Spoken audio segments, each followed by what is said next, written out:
little gang of misfits and dope addicts are here. Billy Boy on Poison? Is that? Oh, they actually have more songs than Billy Boy on Poison. Oh, who's that? It's Royal Blood. Oh. Guitars. It's actually pretty good. I know. Yeah, it's not bad. First time I heard that. I'm constantly looking for guitars. I protest, however. Why? Because we had a perfectly good on this day. A perfectly good on this day, which... Well, I didn't have the song. I have it on the Big Lebowski soundtrack on a CD. Oh, that's right.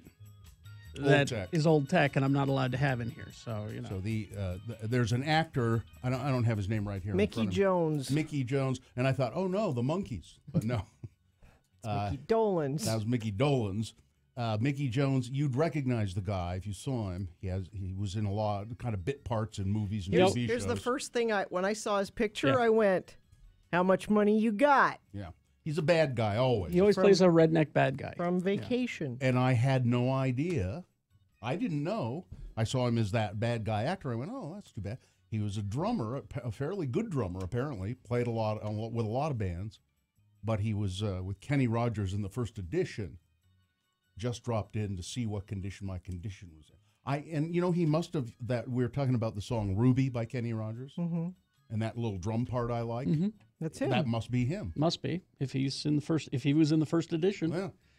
Yeah. Well, there you go. So he's dead. And that Royal Blood is not dead.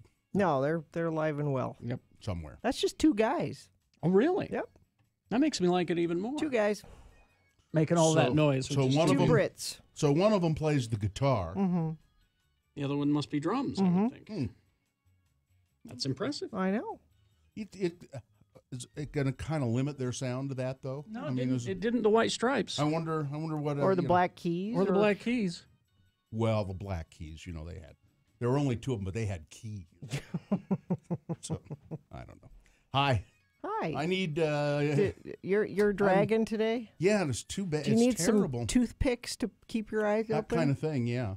It's that kind of tired where my eyes just kind of... You know what happened to you ever? Where you just kind of... You're sitting there and you kind of go...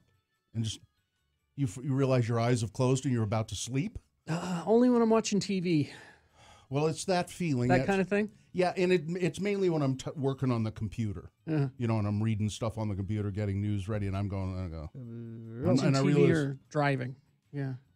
Don't do it driving. That's what it's Zero like. fatality. Oh, that's not yet. But that is what it's like. It's that. That's what you're drowsy, describing. Drowsy driving feeling, where you go, oh, geez, I better pull over and sleep or do something.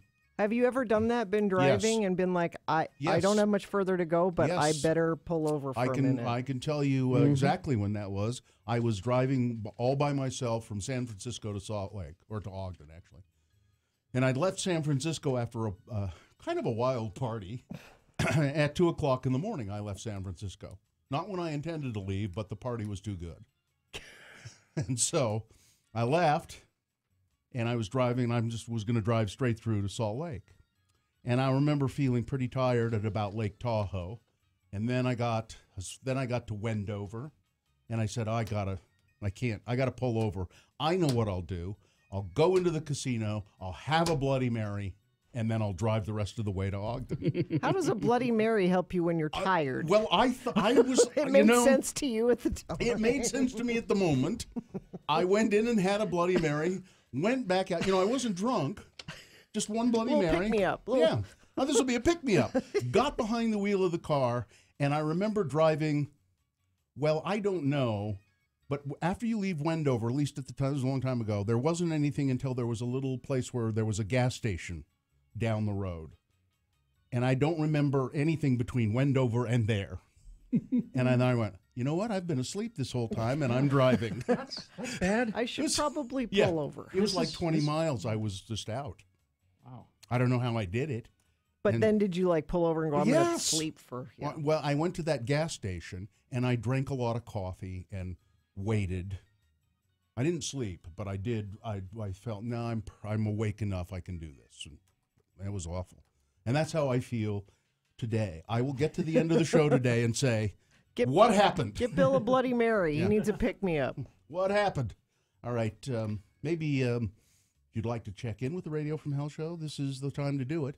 This is not the official part of the show. You, with your check-ins at 877-602-9696, you help kick off the show with its official beginning. And you know, when you're kicking something off, when you're introducing it, when you're getting it going, you want to start it with the least popular thing that you do. Yes. We have a giveaway if that'll give you incentive to call. If just being on the radio isn't enough for you, if you need boat show tickets in addition to that. Wow. Come on aboard. We have Utah Boat Show and Water Sports Expo tickets at the Mountain America Expo Center. That used to be the Southtown Expo Center. February 8th through the 11th. You can go to utahboatshow.com, but we have tickets to that. So if you get those tickets and you go out there and buy a boat, let me know. Because I want to be friends with somebody who has a boat. You don't want to actually have a boat. No. You Why want a would friend you? that has I a boat. can't afford to store it. I can't afford a boat, but I'd like to have a friend who has a boat so that I could go boating with my friends sometimes. I'll help pay for gas. Anyway, 877-602-9696. Check in with the Radio from Hell show. All right. You know, if I wonder if there are boat people at the open classroom. You know, no, but I know. You know what I bet they do. Some kid would come in one day and say, I want to learn about boats today, and they would build little boats and do.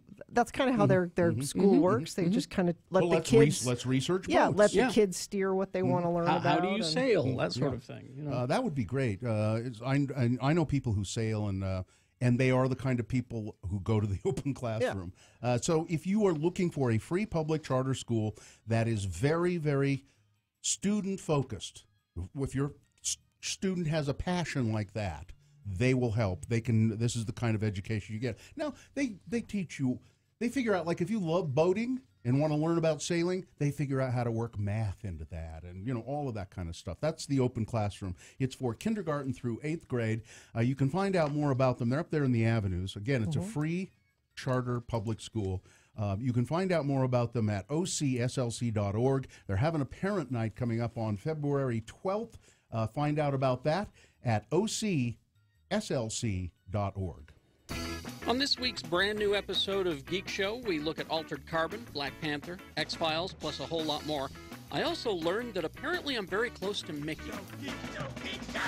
It's me and my geeky friends talking about the stuff we love. Find us at geekshowpodcast.com, the X96 app, Stitcher, iTunes, Google Play, and YouTube. It's free and not safe for work. The episode's name is Coral. You'll have to figure out why. geekshowpodcast.com. People think of the content as just over the airwaves, but we do so much more now. We're producing videos daily that we need scripts for. We produce concerts on a weekly basis that we need day logs for. If it wasn't for the help of the people at Valley Office System, our job would be near impossible to do. One of the things I love about Valley Office Systems is they're a joy to work with. Honestly, we are a 24-hour business. We rarely have an issue, but when we do, we let them know, and they're out here just as quickly as possible. Honestly, their service is second.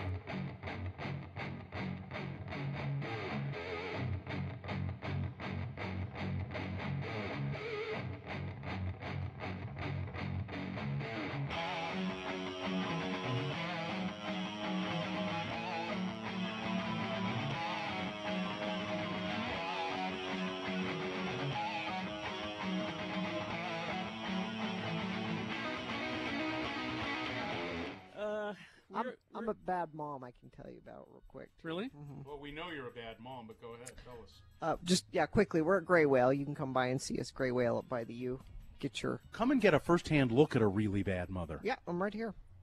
So last night was country fair at Festus's school. Now, country fair is not like chickens and cows and you know, like you would. Yeah, that's why they call it a country fair, because it has nothing to do with that. No, it's a country fair. Oh, it's okay. So it's not a country fair. It's a country fair. It's a country fair. Australia. Yeah. Yeah. What country did Festus have? He had Iraq. Oh, Of course he did. Yeah. And so yesterday. Is that because they knew his father's a terrorist? No, he has a brother who's serving in Iraq. Oh, that's okay. He's been there forever. I wish he'd come back.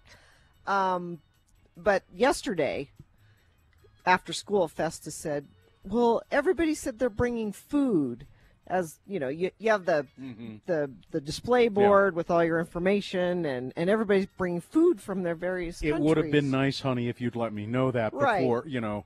12 hours before school. So I look around the house, and I see that Did you have some hummus or anything? well, the mother-in-law had just come back from Egypt, and she brought this big container of baked goods from this Egyptian bakery, and the container had Arabic all over it, and they were Egyptian pastries. I'm like, that's close.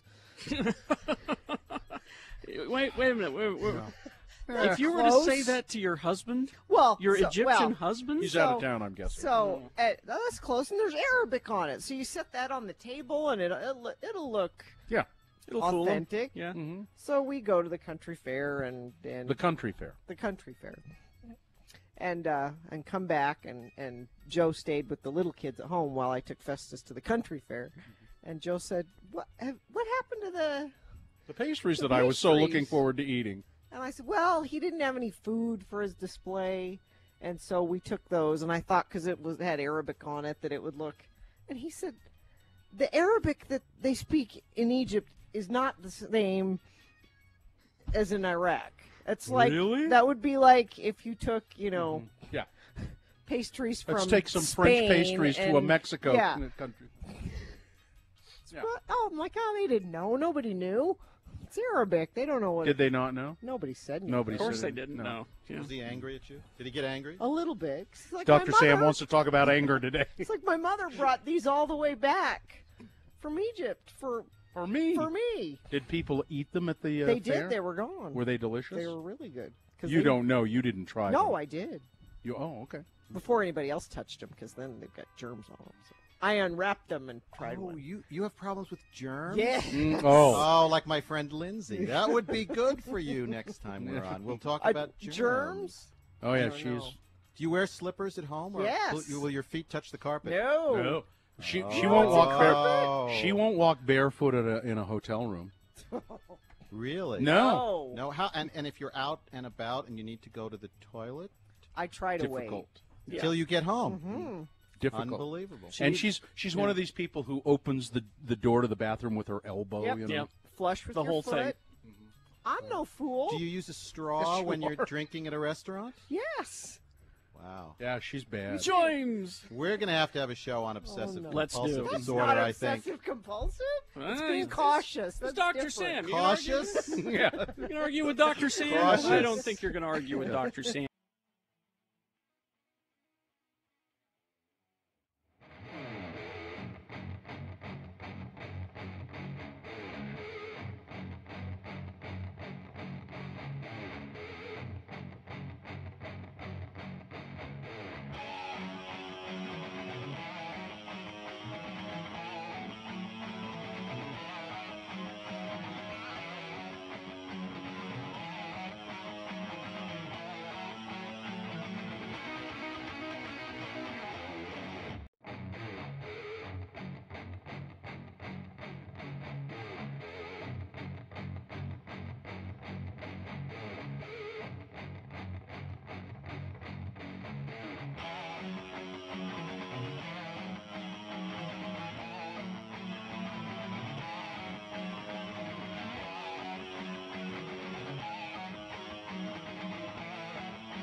Call 877-602-9696 or text us at 33986. Message and data rates apply.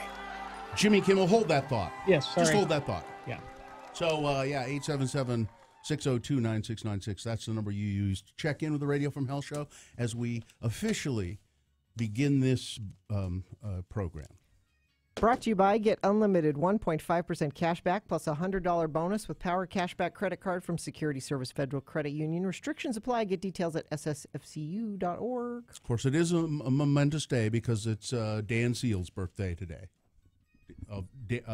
Dan Seals of England, Dan, and John Ford Coley. I'm not talking about moving in, and I don't want to change your life. You know, I was trying to think of strong a wind hit. blowing the stars around, and yeah. I really love to see you tonight. I'd really like. It's funny. I was trying to think of their hit song, and I couldn't. I got there it. You go. There's a warm wind. Blowing the stars around. Yeah.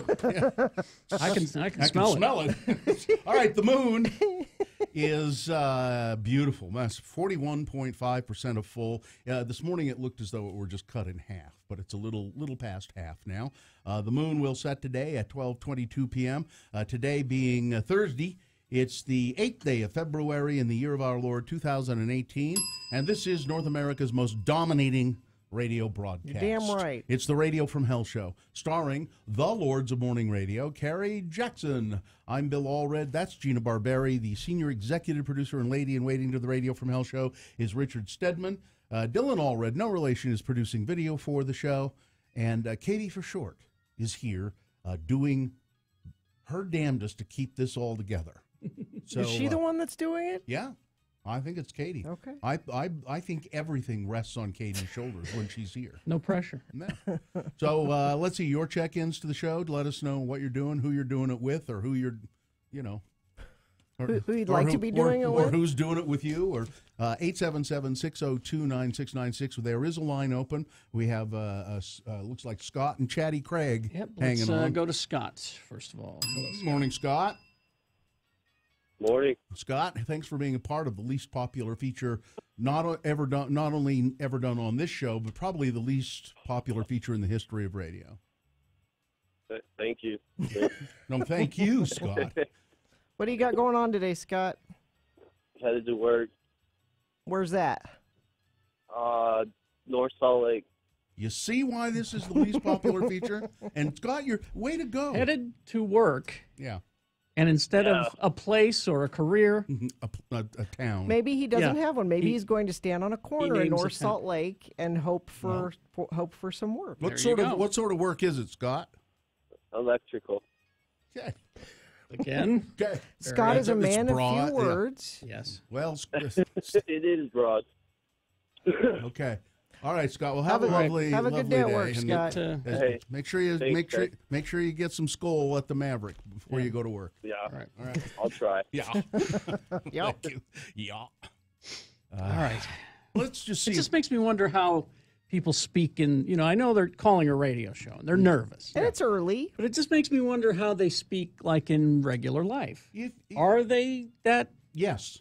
Okay. When you get out there and start trying to communicate with the world at large, it can be a difficult proposition. That's the thing. Carrie, you try not to talk to people. That's why you don't know. You Oh, avoid talking to people. But when asked a question, I'm able to convey something, some information. I can do that. All right. Let's go to Chatty Craig. Let's see if Chatty Craig lives up to his name. Craig? Hello. Hi, Craig. That was a sweet little giggle there, Craig. What are you doing today? Right now, just heading home from work. Tell us all about it. All I really do is I work at the Salt Lake City International Airport, and I clean Southwest Airlines airplanes. What's the most interesting thing you found cleaning the airplane? Or disgusting thing, or both? We have found some Viagra pills before. Well, you just kept those, I would assume. They come in handy. No. No? No. Now, Chatty Craig, I was watching this show, L.A. to Vegas, which is reasonably funny. And there was a part where the guy lost his son's teddy bear. And so they said, well, let's go to TSA. Let's see if we can find it. And they track it from TSA to this gigantic room where there were boxes and boxes and boxes of stuff. Lost and found. That people had left at the airport. Does such a room exist at the airport? I know for us specifically, if we find any like electronics or stuff like that, we turn it directly into Southwest, and they have a room where they store all that stuff. So there is. So Craig, when you find somebody's nice Rolex wristwatch that they've accidentally, they've taken off because it was bugging them, and they put it in the seat pocket. You find that, you just turn that right in. Yep. Bill's trying to see if you steal things, and I don't think Craig would do that. I don't think Craig does. I'd like to see that room. Where all the stuff where all the sure. stuff is. And I think every once in a while they like auction it off. Yeah, or... I'd like to see what's there. You know, there is a company in the United States where when lost luggage from the airlines is lost for a certain amount of time, it's not returned. They can't figure out how to get it back. This company buys that stuff and then they sell it in a big open market. See you, Craig. Bye, Craig. Thank you. See ya. Let's Andy. Hello, Andy. Hi, guys. Hi. What's up, Andy? I'm on my way to work. Yeah, what do Good you do? for you. I can't say. That's good. That's Not allowed. That's at least an answer. Not allowed. Which is why this is the dumbest feature on the radio. Yeah, it's absolutely exactly. We have all these top secret. I have resisted the urge to call in for the last, I don't know, year and a half since I've been commuting to work at 6 o'clock in the morning to say. Did we give Andy the prize? I hope we gave Andy that. We did not give Andy the prize. I'm sorry. Oh, don't Andy. give me a prize. Don't give me a prize for calling in and having nothing helpful to say. No, I appreciate that. Carrie just appreciates that you understand you have and nothing you are helpful and to you are say. being forthright and participating. This is great. Now, Thank you. Andy, can I ask you one thing about the job you said you can't say? Can you at least indicate what the nature of that job is? I can say, I just can't. I'm a judge. Oh, good. I'm one of Ed Brass's buddies. Oh, there you go. So, sometimes you're one of his buddies, and then probably sometimes you're not one of his buddies. All right, we'll see you. Yeah. We got to run, Andy. Thanks, Andy. Bye bye. Quickly, Brian. We got to get going here. Hello, Brian. What are you doing today? I am going to go spring skiing in February. Well, On what? There's snow. The light blanket of snow up in Park City. Okay. There's some. I know Solitude is still open and Brighton. So Thanks, Brian. have a good day skiing. We got to go. See ya. All right. There's a whole bunch of texts and chat room check-ins, but we don't have time. That's Thank you. because Craig was so chatty. Craig was all over the place, so yeah. Coming up, Big Boy News and Opinioendo, and then Geek News. And then at 7 o'clock, it's Beat Gina. We got some great prizes for that. So we'll be back with news and geek news. First, got to tell you about Zero Fatalities. Zero Fatalities. Now, Gina will probably check traffic, too. Yeah, Yes. I've got some here, and there's some crashes. And we were talking this morning about distracted driving. Even just being tired is driving distracted. Drowsy driving is not a good thing, and that is distracted driving. But people mostly think of their phones, but people eating in the car, and I see women do it, putting makeup on, eyeliner while they're behind the wheel. Not a good thing to do. So we want you to go to zerofatalities.com. When you go to that website, the first thing you'll see is join the resistance. What that means is you're going to pledge to not distracted drive. And there's different levels of pledging you can do, and there's prizes you can win by pledging to not distracted drive. So go to zerofatalities.com. I was driving the other day, and there was a woman who passed me, actually. Yeah. And she had her left hand on the wheel and her right hand holding the phone up. Probably taking her picture. And it looked like she was probably taking a selfie of her driving. That's distracted driving. She definitely needs to go to zerofatalities.com. Yes. And we do have some traffic to tell you about. There's debris in the HOV lane, I-15 southbound near Warm Springs Road in Salt Lake. Crash northbound 5600 west at the 201 ramp. Cars are on the right shoulder. Traffic is delayed moving into the right turn lane, causing some slowage in that area. Get unlimited 1.5% cash back plus a $100 bonus with Power Cashback Credit Card from Security Service Federal Credit Union. Restrictions apply. Get details at ssfcu.org. Stay tuned for a 1-hour nonstop music wingding right after Radio from Hell on X96.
on X96. All right, 6:34. Let's get to some big boy news and Opinioendo now, brought to you by National Auto Plaza. Who builds the best trucks? National Auto Plaza does. Lifted accessories you haven't even thought of yet, all to take your next adventure to a whole new level. Then right after the news, we'll do some Geek news, right? Yes. Geek news on the radio? Yes. All right, for you, Gina, story. Hey, this is a viral Facebook post that's got people thinking about those hand dryers, like the Dyson, the blades. Dyson blade? Those things. Okay, guys, ready to have your mind blown, writes Nicole Ward of California. This here is what grew in a Petri dish after just a few days, she said, showing an image of a Petri dish with all sorts of stomach-churning junk inside of it. I stuck the open plate in an enclosed hand dryer of a public restroom for 3 minutes. Yes, 3 minutes only. Do not ever dry your hands in those things again. This is the several strains of possible pathogenic fungi and bacteria that you're swirling around your hands, and you think you're walking out with clean hands. You're not. You're welcome. That's the Petri dish that the stuff grew. And with this, go to x96.com/live to see a picture. How would that be?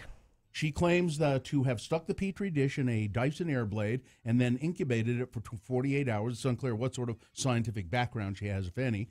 We're surprised to see these results and unclear on the methodology employed, said a Dyson spokesperson. All Dyson Airblade trademark hand dryers have HEPA filters that capture particles as well as bacteria from the washroom air before it leaves the machine. Dyson Airblade, trademark, hand dryers are proven hygienic by university research and are trusted by hospitals, food manufacturers, and businesses worldwide. I'm going to trust that, not some girl that stuck a Petri dish in That's it. fine, JD. You will trust a big money-making corporation and not a woman who's doing an experiment in the interest of your health. Not a woman who's does a crackpot video. I think if we learned anything from the past 12 or 18 months, is never get news or information from Facebook. Facebook, right. Yeah. Yeah, no. This is YouTube. I don't know what's wrong with you people. I could have swore you said Facebook. Maybe it's... it is a Facebook I post. did say it was a viral Facebook post, so that's a little scary. If it had been on YouTube, I would have gone for it. That's news. You YouTube bet. is news. No kidding. All right, cadaver dogs have shown an interest in the search for that missing young couple here in Utah.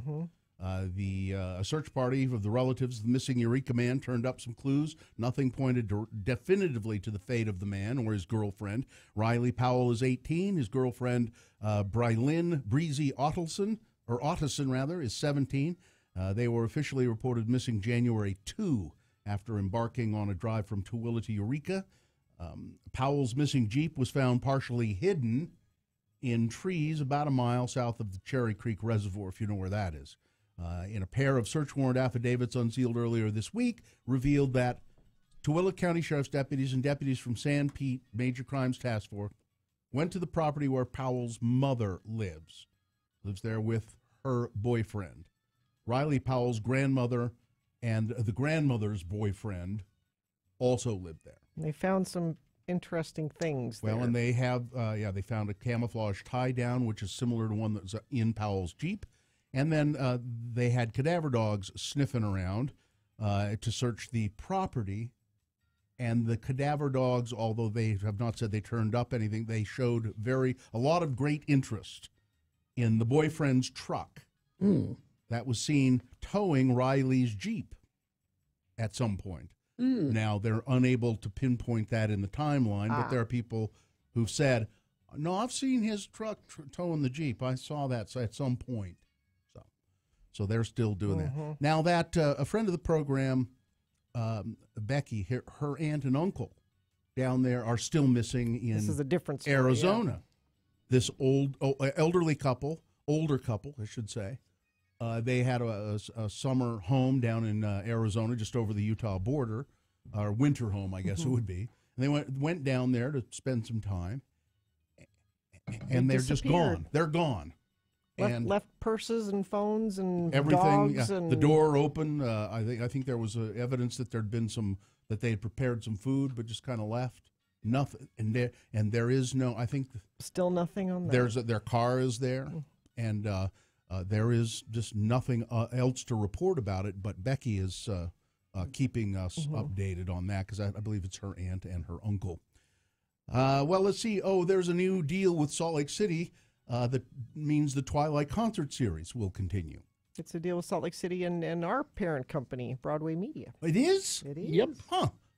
That's interesting. Now, I was going to go to the press conference that announced that last night, and it turned out I couldn't go because I had to go out for a little celebration. My son, Little Bill, has been cast as one of the as a clown in the opera. Like the opera? Yeah. Like the Utah Opera. Really? As I heard an announcer on KSL call it, Pagliacci. Really? Yeah, Pagliacci. Really? Yeah. But it's Pagliacci, I believe. And my son is now, he's not going to be singing, the hey, Pagliacci. He's not doing that. He's essentially, background. He'll be a clown, in scenes in the background and all of that kind of thing. And he's really excited about doing that. That's cool. Yeah. So anyway, you couldn't go to the announcement because of that. Because we went out to have a celebration because he got hired to be a clown. But the son has not sat on the Twilight concert series. Broadway Media is going to partner with Salt Lake City and to make sure that the Twilight concert series continues. Now, it's going to be scaled down a little bit. Instead of having it at Pioneer Park, where sometimes 55,000, literally 55,000 people would show up. Which was part of the problem with it. It got out of control. They're going to scale it down a bit and take it back to the Gallivan Center where it began, as I recall. Yes. And so they'll take it there. That means the tickets, they'll have to cut off ticket sales at some point, but the tickets will remain cheap, $10. And in all of the major news accounts that I read about this morning, this announcement, they said that it was Broadway Media partnering. Broadway Media did not mention really that Broadway Media has a bunch of radio stations, including X96 and Rewind and The Mix and U92. Didn't mention any of the radio stations. No. Just Broadway Media. A local radio station. They didn't even say they didn't say what Broadway Media does. Yeah, or I is. think they might have said it was an entertainment company or something like that. So if I'd been at that press conference, I apologize. I would have made sure. You would have jumped up. You bet. Would have made sure. Now, let's talk about Rob Porter, shall we, quickly? There's a local connection there. Well, very local. Is there? Rob Porter. Gosh darn, I just always thought he was a really nice guy. I mean, really. Yes. He was chief of staff for Orrin Hatch for a long time. No, it was always very nice in my office. Really, doggone it. Now, 3 women have come forward. 2. So two ex-wives. Okay, I heard about them. And then there's a third unnamed woman. A girlfriend. Who said, yeah, what they're saying is true. He's an abuser of women. And there's photos. Yeah, one of the ex-wives has photos. His first wife, Colby Holderness, his first wife, I think it was, has pictures of her. She said, here's the black guy he gave me on our honeymoon. Yeah, not a nice guy. Now, why does he have Utah connections and Orrin Hatch and all that? Because he's a Mormon. Yeah. He wasn't born here. He was born, I believe, in Massachusetts, but he served an LDS mission and is or has been a member of the LDS Church, and that's how he, got in with Hatch, I'm sure, and then got in with Trump. And then got in with Trump. And John Kelly, the chief of staff to Donald Trump, they hired him to be. What was his exact job? He was secretary. It says top staff. He was responsible for stuff that got in front of the president. Yeah, he spent many hours a day with Orange 45 every day. So, John Kelly, the chief of staff, said, "No, I like him. I vouch for him. I know him." These women are saying, listen, we told you about this months ago. Well, in order to get a security clearance, you have to be interviewed by the FBI. And the FBI interviewed both of them, and they said he beat us up. And that's why he's been operating in that office for a year without security clearance. The FBI said we can't give him security clearance because he beats up women. But there are several people that are part of this administration that have been abusers, and apparently they don't care about that. Bannon beat his wife, and there was one other, and I can't remember his name. They just don't seem to care about that. Mr. Porter says these allegations that these women are making are outrageous and false. I have been transparent and truthful about these vile claims, but I will not further engage publicly with a coordinated smear campaign. You know, but I would say, Mr. Porter, Mr. Porter, you say these accusations are without merit. The FBI thinks differently. Yeah. They have investigated, and they apparently think it's... One of the wives had a protective order. That's a paper trail. Yeah, there's receipts. And that statement you just read, Bill, do you know who wrote that? Probably... Hope Hicks? His girlfriend. His girlfriend, Hope Hicks. That's one of his girlfriends. Yep. If you look at Hope Hicks, she's beautiful, but also if you look at her, you say, she has that look on her face of, if you try and hit me, I'll put a knife in you. She's scary pretty. She has a kind of a tough look, doesn't she? I know which ribs. I know which ribs to put the knife between to do maximum damage. That's what she looks like. So anyway, there's I was always just, gosh darn it, he had a letter of glowing. So that's part of the reason these allegations came out about him, and they were a little hesitant. Kelly and people who were in charge of hiring him for Trump were a little hesitant. But Orrin Hatch, he was always just a great guy around the office and did a good job. He never hit me. No, it's a good job. So, there he is. I would assume that this is the end of Mr. Porter's political career. I would hope. I would hope. And let's see, one other quick story. Steve Wynn. Yes. Yesterday we mentioned that not only did he lose his job as the Treasury Secretary for the National Republican Party, he's now had to step down from his empire in Las Vegas, the Wynn Corporation. He was CEO of that. And he said, so what is the big deal about that? Well, it is a big deal in that it's probably going to mean the breakup of that company. Could be. That company will be broken up. Board members are not happy, and Mr. Wynn will be. Now he has a golden parachute. Yeah, he's fine. This empire that he built will be taken apart, and he will not be in charge anymore. We have a Deadpool for the name of his hotel, the Wynn. When does that change names? Quick. You think? Yeah, they're going to put Trump on it. That won't help. Trump. Yeah. Sports weather traffic. Brought to you by Utah Presents Scott Sylvan, renowned illusionist, mentalist, performance artist, February 10th at Kingsbury Hall. Tickets at utahpresents.org. Jazz won last night on the road in Memphis, 92-88. They play again tomorrow. And Rob Gronkowski, he might be done with football, and he's talked to Sylvester Stallone. About? Acting? I would like to be like you. Then why don't you? Bad actor? I was going to say, why don't you talk to an actor, Gronk? Why don't you? No, I think he doesn't. He knows he doesn't have the talent to be an actor, so that's why he talked to Stallone. Stallone was good in Copland. I can't. Weather brought to you by climate change, and we just get more and more climate changey. We should be close to 60 today. Tomorrow, 63. I got shorts and flip-flops on and rode my bike yesterday.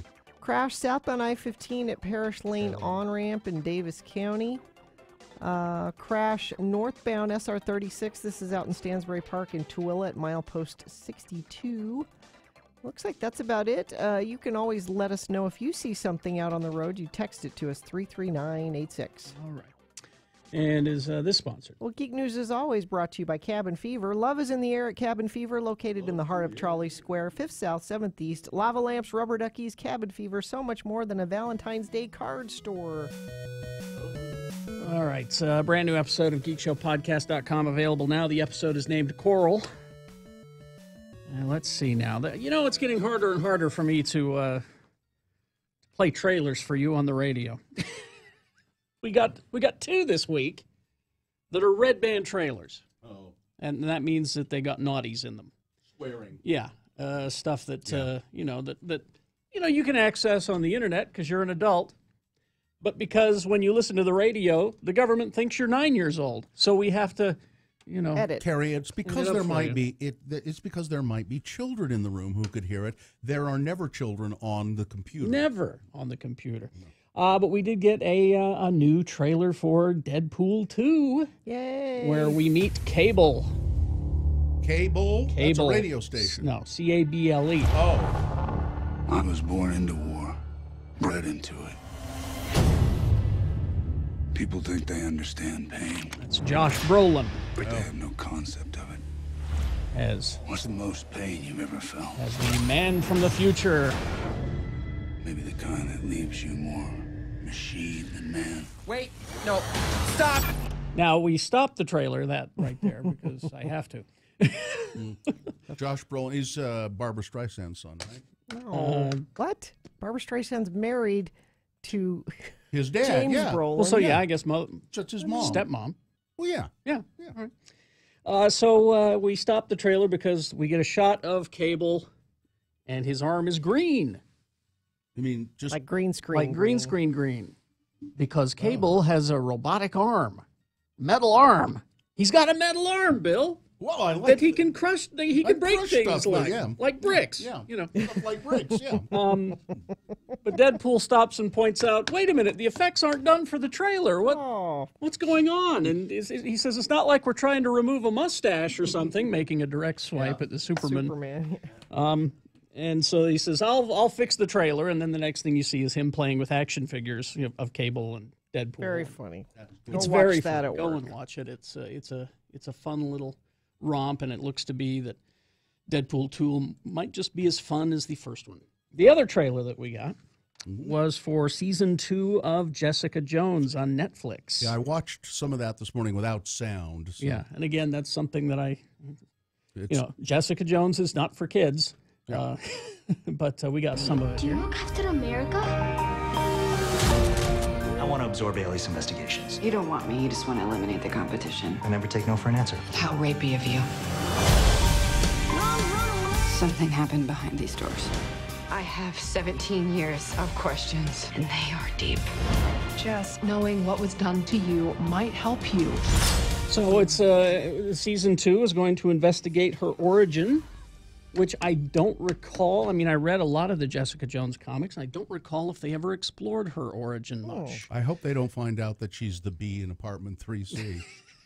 That was a funny show. Was it 3C? I think 3B or 3C. I watched it. I hope they don't find that out. But we'll get that, and we'll also get the return of who I think might be one of Marvel's greatest villains, certainly second best villain, the Purple Man.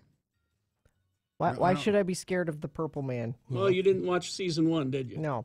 Well, wait a minute. You really should. Of Jessica Jones? Yes. I remember the mind control guy. Oh, now I remember you told me about him. He can make you do things. He can make you do things. Okay. Well, it's what's his name? Who used to be the Doctor? Doctor Who. Yeah. He's Matt. pretty. No, No, it's not Matt Smith. No, it's I never the other one. cared for him much as the Doctor. I used to see him. My daughter liked that show. I thought he was okay. But he was really good in Jessica Jones because he was very creepy. Like I say, you watch the Marvel movies, and everyone says Loki was the best villain, you know. Yeah. But I'm telling you, close second. Really? Is this guy. Okay. So go watch season 1. Okay. Except Vincent D'Onofrio's right up there. Oh, yeah, too. Vincent D'Onofrio is a kingpin. He's pretty good, too. I would go Vincent D'Onofrio and the guy whose name we don't remember. the Purple Man. Yeah. The other thing that we got is, and I told you about this about 6 months ago, Marvel is branching into podcasts. And so they want to start this, and it begins March 12th on Stitcher Audio. You will have to pay for the privilege, but it's we did get a little taste of it. It's called Wolverine: The Long Night. It's gonna hurt more of us. I won't stand by. My memory is a mess. More and more stuff's coming back. Sometimes I wake up naked in the woods with a taste of blood in my mouth. And I think, what have you done? Look, I'm telling you, man. So it follows two cops, agents Sally Pierce and Tad Marshall, as they arrive in the fictional town of Burns, Alaska, to investigate a series of murders. And what's this called again? This is called Wolverine: The Long Night. Huh. So they're doing it like a serial kind of thing, and it's like an old radio, show. You know, I'll listen to that. Mm-hmm.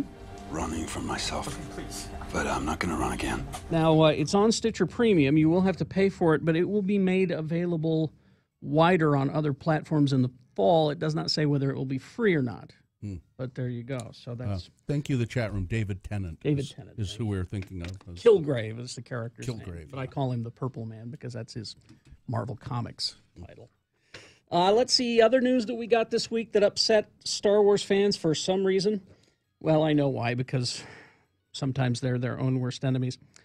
We got the guys from Game of Thrones, David Benioff and D.B. Weiss. Yeah, I heard this. Are set to write and produce a new series of Star Wars movies.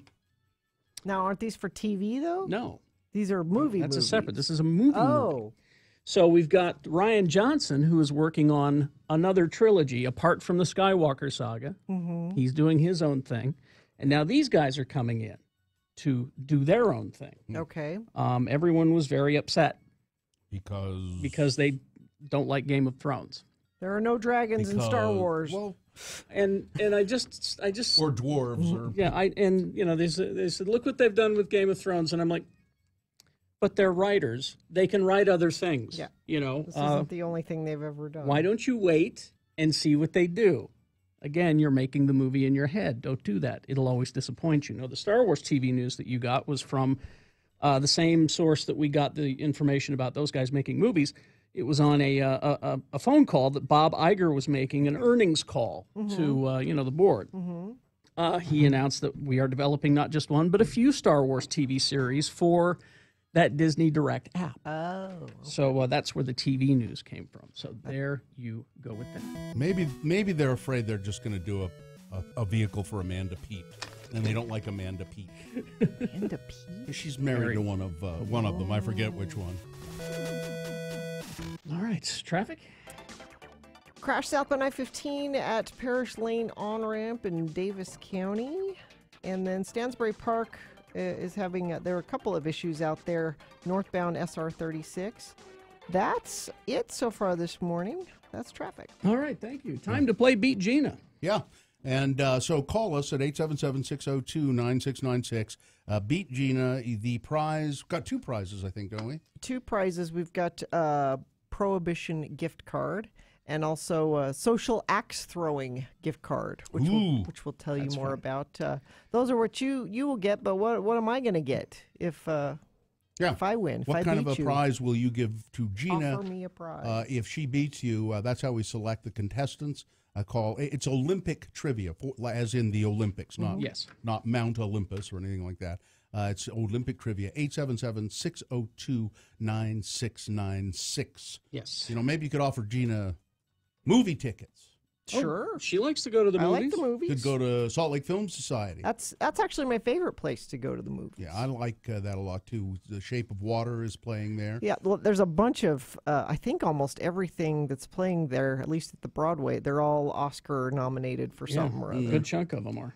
So the Salt Lake Film Society, it's where, look, we say they're doing a special event. They do special events. I just noticed this. All 8 Harry Potter movies in one weekend. Oh, don't tell me that. My daughter will drag me there. At the Tower there. Theater, July 28th through the 30th. Oh, my.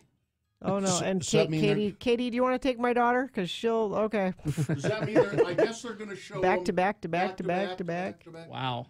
So you could, that would be really fun to do. It would, actually. And just hunker down. I think my daughter might want to do that. So that's Salt Lake Film Society does stuff like that as well. So you can find out more about that event at the Tower Theater and anything that's going on at the Salt Lake Film Society by going to slfs.org.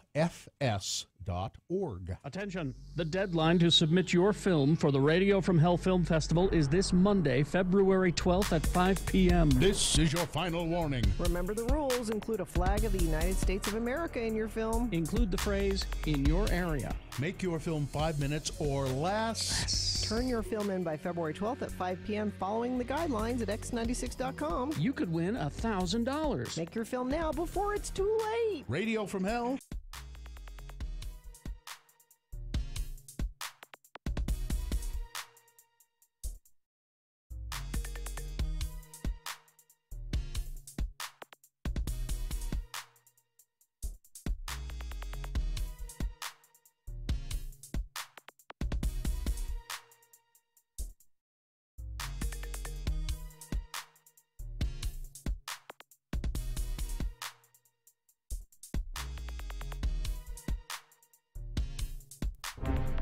It is the 23rd century. Humans have left the lonely confines of planet Earth and have sought their destiny among the stars.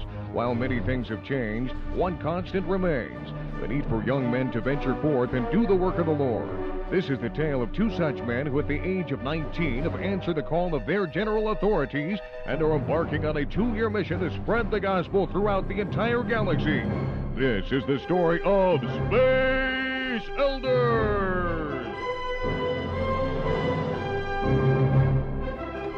Today, we join our missionaries as they land on a remote planet called Triskelion. Hey, Lehigh, ever wonder where Zone Leader Hansen finds planets no one has ever heard of to send us to? Well, I'm sure these folks just call the 1-800 Subspace Channel and request visits by missionaries. Well, we've been on Triskelion for over a minute now, and no one's made an attempt on our lives. I'd say so far so good. Well, these are the agreed-upon coordinates. We were supposed to wait here for them to contact us. What the flip? Hey, where are we now? You are in a cavern miles below the surface of Triskelion. Looky, Butch, disembodied brains. Who are you guys? We are the providers. 200 quatlus for the tall one. 300 quatlus for the tall one. Excuse me, providers. I'm Lehigh Christiansen, and this is Elder Jensen. 500 quatlus for Elder Jensen. As I was saying, we represent the Church of Jesus Christ of Latter-day Saints. You know, the Mormons. 600 quatlus for Elder Jensen. We was wondering if you had heard of our church and if you'd like to hear more. 700 quatlus for Elder Jensen, and I'll let you have the fat one for free. Hey, wait just a minute. Missionaries come in pairs. You can't split us up. We are a package deal. Okay. 800 quatlus for both of the Mormons. That's my final offer. Did we just get sold to that glowing brain under the glass doodad over there? That's what it sounded like. We'd better get to the bottom of this. Excuse me. It's me over here, Lehigh. You know, the fat one. But you're not helping. Sorry. If you brains are done talking amongst yourselves, we'd just like to talk to you about joining our faith. Silence! You are now a drill thrall. You will fight in the arena for our amusement until you are dead. I don't like the looks of this. Come on, don't be such a wussy. We have these big stick thingies to defend ourselves with, and our opponent is a scantily clad woman with big breasts. Come on, lady, take your best shot. Ow! Hey, I wasn't ready. Try that again, I dare you. Ow! Hey, that's gonna leave a mark. Hey, provider guys, care to make a new wager? 300 quatlus on the missionaries. 400 quatlus on the scantily clad woman with big breasts. How would you like to wager your eternal souls? Make this good, or we will teleport you onto the surface of Triskelion's sun. Okay, here's the deal. If we win, we get to go free, and you donate 1,000 quatlus to the LDS Church Missionary Program. We lose, and we will remain drill thralls and fight for your amusement. I don't know. That's a lot of quatlus. Well, you chicken? You have a wager. You two against all of the other drill thralls. Oh, well, it was nice knowing you, Lehigh. Don't sweat it, Butch. I got a plan. Is this the end of Butch and Lehigh? Will they spend the rest of their very short lives as drill thralls? Can quatlus be used to pay tithing? How exactly would you baptize a disembodied brain anyway? Tune in next time to hear Lehigh say... Put down your stick, Butch, and follow my lead. Wait, but we couldn't take a prissy girl thrall, and you think we can take on all them without weapons? Trust me. Excuse me, drill thralls. I'm Elder Christiansen of the LDS Church. My companion, Elder Jensen, Hi. and I were wondering if you'd like to learn more about the Mormon Church. Hey, where's everybody going? Foul! You cheated! I demand a rematch! On the next eye-gouging episode of Space Elders.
That was not a very good Henry Kissinger. No, could have been better. So if you like to play Beat Gina. Yeah. Nobody wants to play Beat Gina. Now Bill seems to think it has something to do with me. No, I'm just saying. No. Nobody wants to beat Gina. So Bill would like to know if you would like to beat Bill at trivia. Not me, but Bill. We'll change it. We'll change this to beat Bill. 877-602-9696. You want to beat Bill at trivia. I think it has more to do with the fact that it's Olympic trivia, because nobody knows Olympic trivia. Listen, I don't know Olympic trivia. Well, let's see. So if you want to beat Bill, 877-602-9696, or if you want to beat Gina, 877-602-9696. Neither one of them have seen the questions. So. Yeah, no, I haven't seen them. And they're multiple choice, so it's easy to deduce. Beat one of us. So say who you would like to beat and what prize you are offering, and then we'll figure that out. Beat Gina or Bill. Brought to you by looking to cut a rug on the weekends. What? Looking to cut a rug on the weekends. Okay. Prohibition has dancing, live entertainment, DJs, burlesque. You heard that right, burlesque. For full events calendar reservations, go to prohibitionutah.com and go primal with social axe throwing. It's safe, fun, original, and cutting-edge entertainment. Visit socialaxethrowing.com to book your next game, socialaxethrowing.com. So there are some people now calling in. I would say I can see the first prize. So we'll first pick. You two have to decide on the prize, and then we'll ask the person who they want to play. Okay. That's how we'll do it? Okay. Sure. Okay. Well, boy, these are... See, now the prizes are coming up really nice. All right. So line one is offering a bottle of wild turkey. Yes! They want to play Bill, obviously. Yeah. Well, you like wild turkey as well, don't you? Yeah, you drink wild turkey. Sure. Line three is offering cupcakes and scotch. Okay. And then line two... Just says Gina. Oh, there we go. Donation to the road home. No. So she's made it clear she wants to play Gina. So I don't know how we'll decide. I want the wild turkey. Of course you do. Or the cupcakes and the scotch. I don't drink scotch much, so I would keep the cupcakes and give you the scotch. Well, you guys decide. Let's go wild turkey. You want to do wild turkey? And I'm sure they want to play Bill anyway. Well, let's see. Let's find out. John, hi.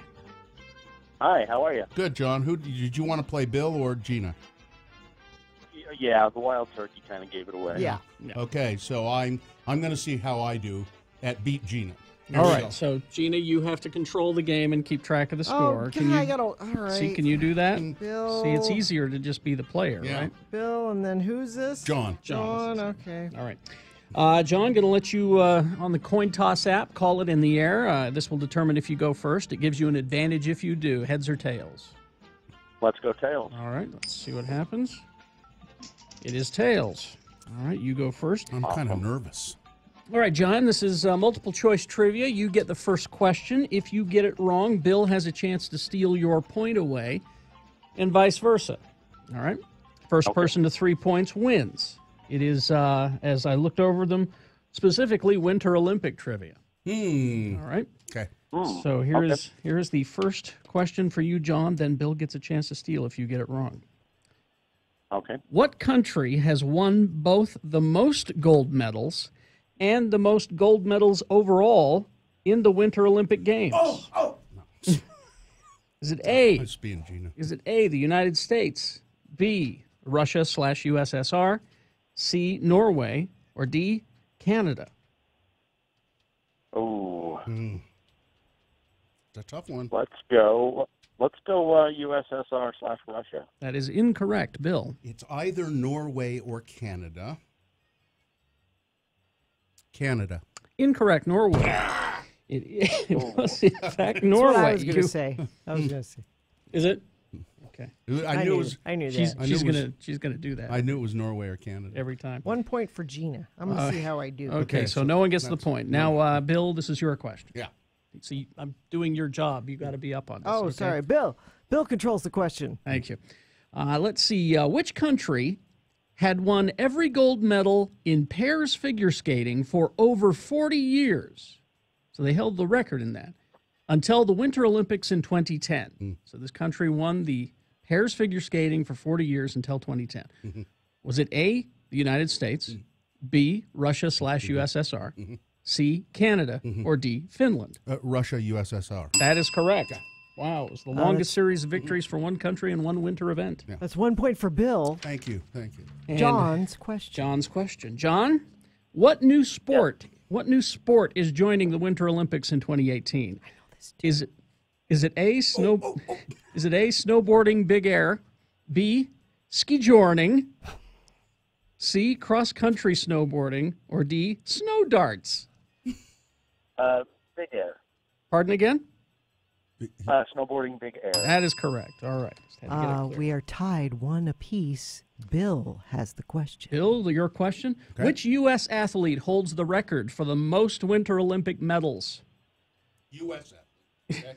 Which USA athlete All right. holds the record for the most Winter Olympic medals? Is it A, Eric Flame, B, Apollo Ono, C, Bonnie Blair, D, Michael Phelps? Who was the first one again? Eric Flame, F-L-A-I-M. No, it's got to be Ono. Correct. Okay. That is correct. That's Apollo 2 Ono. points for Bill, 1 point for John. John. It's John, Your Gina. question. All right, I John? just wrote J, so I couldn't remember. Why don't you take the time to OHN right now? Unless you're a J-O-N. I Could don't be. know. Are you an O-N or an O-H-N? Nope. All right. I'm an HN. Okay. Okay. John, what animal is this year's mascot for the 2018 Pyeongchang Winter Olympics? Is it A, polar bear, B, tiger, C, lynx, or D, a raccoon? Lynx? It's incorrect, Bill. Well, it'll be a guess. I'm going to say a polar bear. Incorrect, tiger. Yeah. Okay. No points for either one of you. It's Bill's question. And I can win this time, right? Yes. Okay. Here Now we go. we're down to the not so great questions. Okay, good. Let's see. Ice skating. I mean, I could give you this one and you'd win, but I'll give you the other one instead. All right. Give John a chance. All right. In addition to biathlon, what is the only other Winter Olympic sport in which the United States has never won a gold medal? Is it A, cross-country skiing, B, Nordic combined, C, ice hockey, or D, figure skating? Well, I would say it's either cross country or Nordic combined. I'll say Nordic combined. That is correct. All right. Oh. I win. I'm looking for that wild turkey. And unlike Gina, I'm not going to be nice. You don't get any of those prizes, John. How about this, John? Answer this question and you'll get the prizes. Which 1980 Winter Olympic event came to be known as the Miracle on Ice? Oh, gee. Was it figure skating, speed skating, hockey, or curling? It was hockey. Oh, Yeah. all right. There you go. So you get the prizes. You get a Prohibition gift card and a certificate to go axe throwing. And John, I'm going to tell you. Social Axe Throwing. At Social Axe Throwing. That's the name of the place. And John, do it. It's really fun. And take your wife or a girlfriend. It's fun. I can do that. All Hang right. on. We're going to put you on hold and get your information. There Stole my I'll give you stole some, my game. I'll give you some wild turkey, maybe. I don't have much on this show, and you just stole that. Well, that's too bad. It's beat Bill from now on. Crash northbound Redwood Road, 62nd South. Cars are in the median, but traffic is slowing in the area. And a friend of the program also let us know about that one. That's the only accident being reported right now. You can text it to us if you see something, 33986. You know, it was kind of fun. You ought to try it. Yeah, to play. It was fun. It was fun. Maybe someday I'll get my chance. You ought to go to Social Axe Throwing, too. Now, Carrie has done this. Oh, yeah, so that was fun. And I was thinking about this morning. We ought to stress, now you're throwing axes into wooden targets. Into wooden, And it's not just for, it sounds like it's just something for lumberjacks, for guys. It's not so. No. Women are very good at this. They have different weights of them, right? You can throw a lighter one or a heavier one. Well, there's the standard axes. They're about like 2 feet long. And, it's a skill thing. It really is. They teach you how to do it. And they teach you how to do it. And then at the end of the night, they let you throw the long handle. If you want to try throwing the long one. Social axe throwing, it's there are leagues forming, teams. There's a whole national and I think even international setup of axe throwing competitions, and it's essentially darts with axes, I guess you would say, or bowling with axes. There are numerous levels of play. You can just walk in and buy some time, like an hour of axe throwing, or it's a party venue. They're going to be selling. I don't know if they've started selling. They probably have a pizza there, drink things, so you can have food and do this and have a good time. Let's take a large group of friends to social axe throwing. Now, there's one in Ogden, and there's one here in Salt Lake. The one in Ogden's been around for a while. The one in Salt Lake just barely opened. It's at 1154 South on 3rd West. You can find out all about it and how to book time by going to socialaxethrowing.com. We love you for listening to X96. And since Valentine's Day is coming up, we want to give you gifts. Listen at 8, 2, and 5 to win a different prize every single day. You could win a $75 gift certificate for flowers from Harmon's, a $100 gift certificate from Diamonds Direct, or a $50 gift certificate from Black Velvet Boutique. And one lucky person is going to win the ultimate Valentine's Day gift package with all 5 prizes. Enter to win and see official rules at x96.com. And remember to listen at 8, 2, and 5 to win. The boat.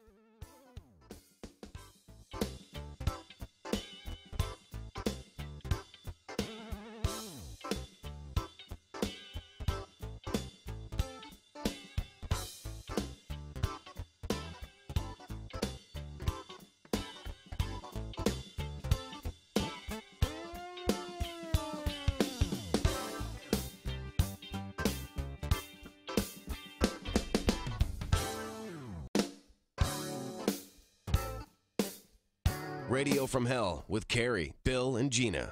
96.3 FM, X96. Last week, these little girls came up to me. Ow. They come running up to me, and they go, and I mean, they're like 12 years old or 11, and they go, Are you Bill Allred? And I said, yeah. And they said, do you remember us? And I said, no.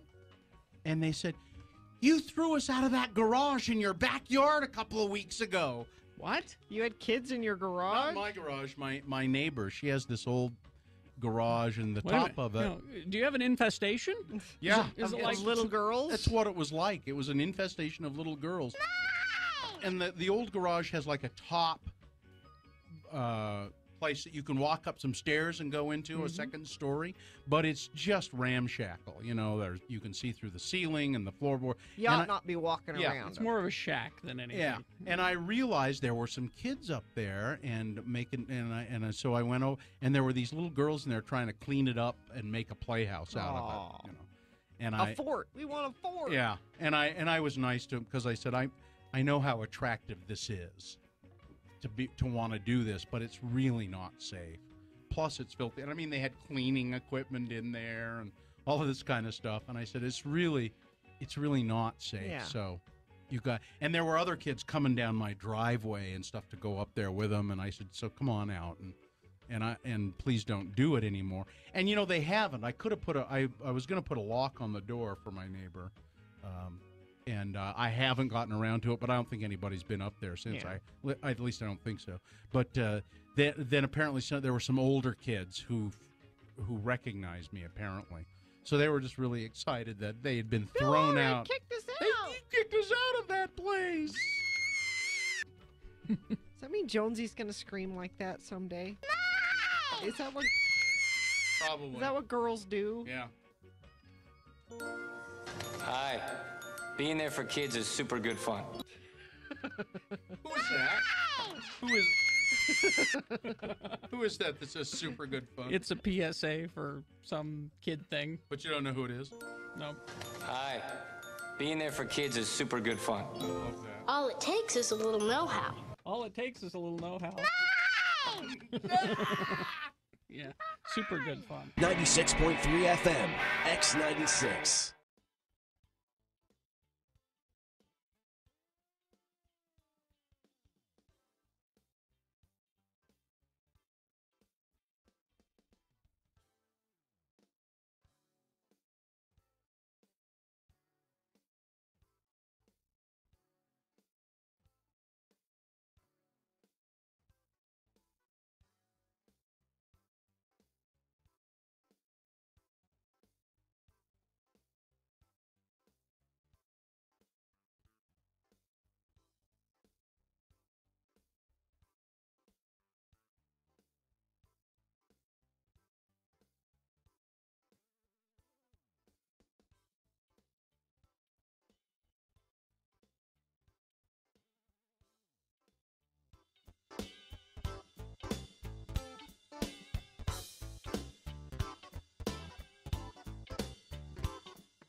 And Gina Barberi on X96. All right, 7:21. It is time for round one of your boner voting. 3 news stories that are examples of bad, stupid, or funny human behavior. You will decide, of these 3 candidates, which one is the worst. Which one of these 3 deserves to go to Boner Fight and possibly become Boner of the Day. It'll go up against the winner of round 2. Round 2 happens at 8:20. And then we stick them both in the Boner Dome for Boner Fight at 9:20. That's when Boner of the Day is decided. So, 2 candidates now, a third after the news. Once you've heard all 3, you will vote. One of you lucky random Boner voters will receive a gift certificate to go have some fun with our friends at Gracie's. Yeah, and we already missed the band. There, you were mentioning a band yesterday that was going to be there, and I'd seen there's no specific band tonight, I don't think. So anyway, Gracie's is a really nice place. You should go there. Okay, so here's Boner candidate number 1. Would you like same-day delivery? Now, I'm going to advise you, by the way, if you have access to a computer, to go to x96.com/live. Because in these Boner candidates, and in the news coming up after the Boehner candidates, the first two, are going to be some really good pictures of things that you should see. So Okay. Boehner candidate number 1, go to x96.com/live. Would you like same-day delivery? Mexican inspectors have found tigers in all sorts of situations. They have found them on leashes. They have found them in neighbors' yards. And they found them wandering the streets. But the Office for Environmental Protection in Mexico has announced a new twist. Someone tried to express mail a tiger cub. A tiger cub? Yeah. Now, that's not a picture of a No, cub, that's a full grown. But that's a beautiful tiger. Yes. Like in a box? The cub was sedated and packed into a plastic container. Oh, my God. Nobody realized it was in there until a sniffer dog looking for contraband started going nutty. Poor baby tiger. The cub was mailed in the western state of Jalisco to an address in the central state of Querétaro. It was dehydrated, but otherwise well, and handed over to an animal management center. The tiger's papers. Oh, there it is. Were apparently. Oh, yeah. Oh, my hell. Well, at least they drilled breathing holes in it. Still. I think maybe that first picture was the tiger. It's not a tiny baby, but it's a young tiger. Small, because you can tell the size of that container is like the kind you buy at a store or something.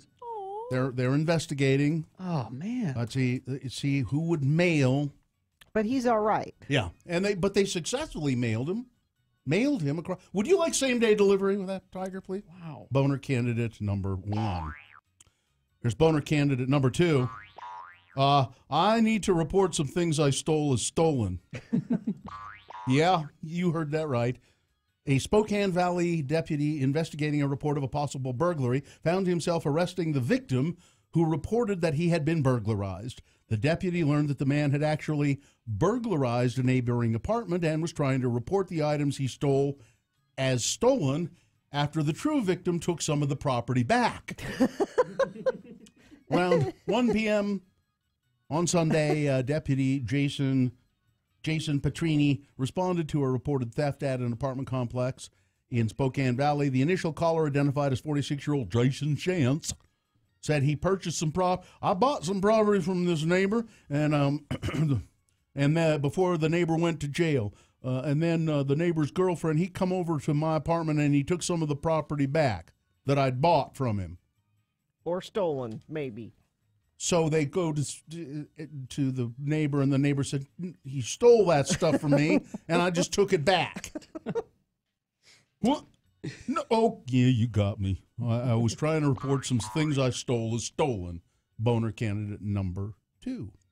Coming up in a moment, we'll have Boehner candidate number 3. You point that thing at me, and I'll bite it off. Ooh. All right, it's Boehner candidate number 3 for round 1. Coming up after this, Big Boy News and Opinioendo, brought to you by Feldman's Deli, featuring corned beef, pastrami, mustard, pickles, imported from New York City, now serving breakfast and lunch Tuesday through Saturday, dinner Thursday through Saturday, featuring local live music Friday and Saturday nights, located at 20th East, 27th South. Go to feldmansdeli.com.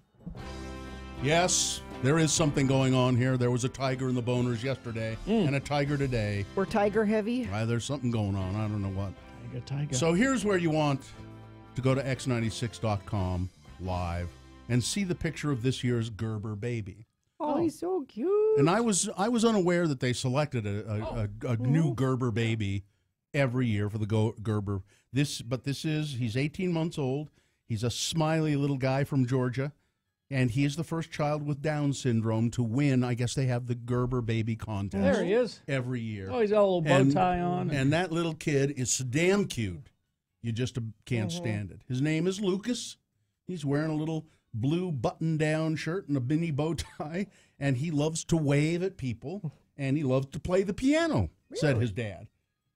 I'm very excited to see how the world reacts. Oh, they're going to love it. To him being the Gerber baby, said his mom, Courtney, on the Today Show as she held Lucas in her lap. The Warrens entered the Gerber baby photo contest on a whim, they said, and then they were shocked when they found out that their boy had, in fact, been chosen for more than 140,000 entries to be the official 2018 Gerber spokesbaby. Since 1928. The charcoal of the original Gerber baby, which was erroneously rumored to be Humphrey Bogart as a child for a long time. People said, that's Humphrey Bogart, No, it was a woman named Ann Turner Cook. And that little baby, that charcoal drawing of the baby, is recognized worldwide. Sure. It's one of those old product iconic images. Yeah. You know what the coolest one is? I think is, and if they ever changed it, I would just be so sad. Is the General Electric, that GE in the that swirl kind. Yeah, and that was invented in the early 1900s, and it's beautiful. And if they ever changed it, that would just be crazy to do that. And the same thing for something like the Gerber baby. It's just very recognizable. They get $50,000. First prize. That's cool. The Warrens say that they'll use that for little Lucas's education. He's always been a good baby. I never met anyone who's come into contact with Lucas and not walked away smiling, said his mother.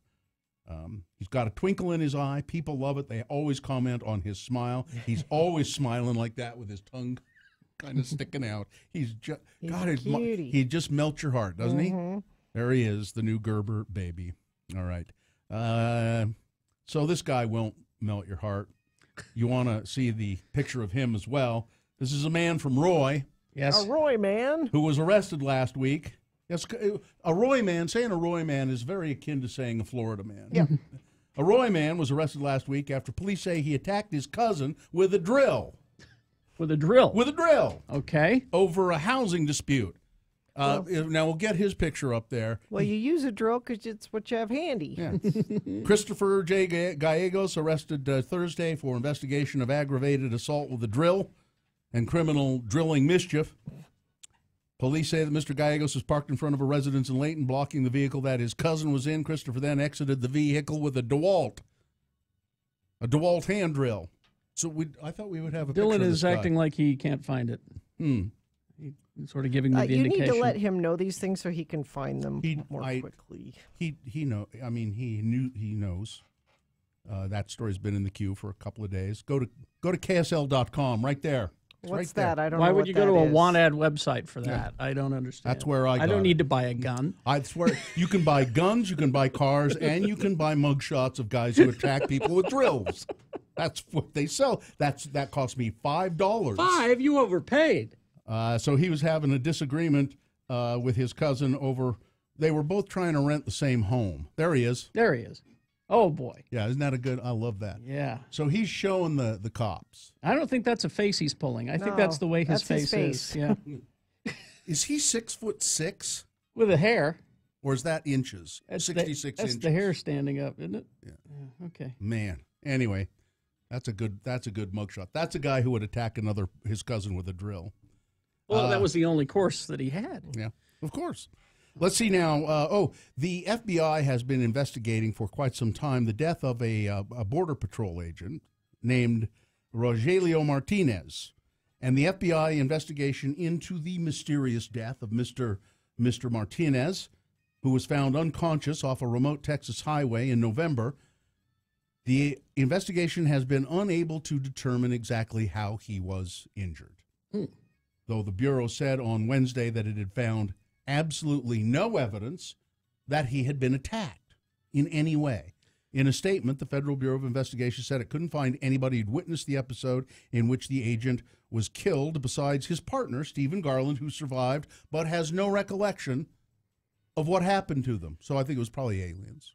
I mean, not illegal aliens, but aliens from outer space. Yeah. How could they know he wasn't attacked? That's so odd. The investigation has not conclusively determined how Mr. Martinez and his partner ended up at the bottom of a culvert.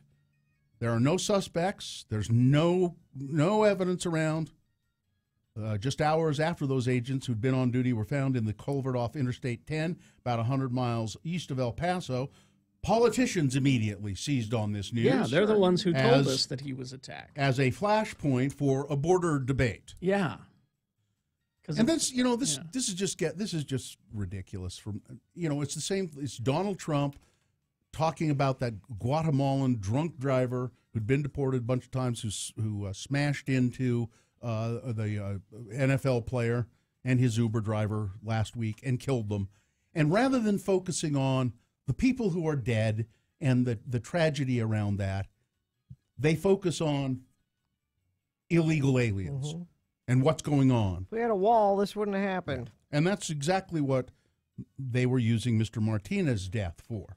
If we had a wall, this wouldn't have happened. The FBI says, well, we don't know what happened. You know, I'm beginning to think that it may not be about safety and security. I'm beginning to think it might be something Carrie's else. suspicious. I'm You suspicious. mean like racism? Yeah. I have never watched Celebrity Big Brother. I turned on the TV last night intending to turn on Altered Carbon. Yes. See another episode of that. And boom, there was Big Brother right in my face, and Julie Chen introducing the new celebrity contestants, most of whom I had no idea who they were or why they're considered celebrities. They're desperate Yeah. people that were famous for a minute. I knew money. Meta World Peace. He was in the NBA at one time, and I think a lot of them are probably celebrities in that they are from other reality shows. I think. Yeah, probably. But there was Omarosa. Yep. Also a celebrity from a reality show. Yeah.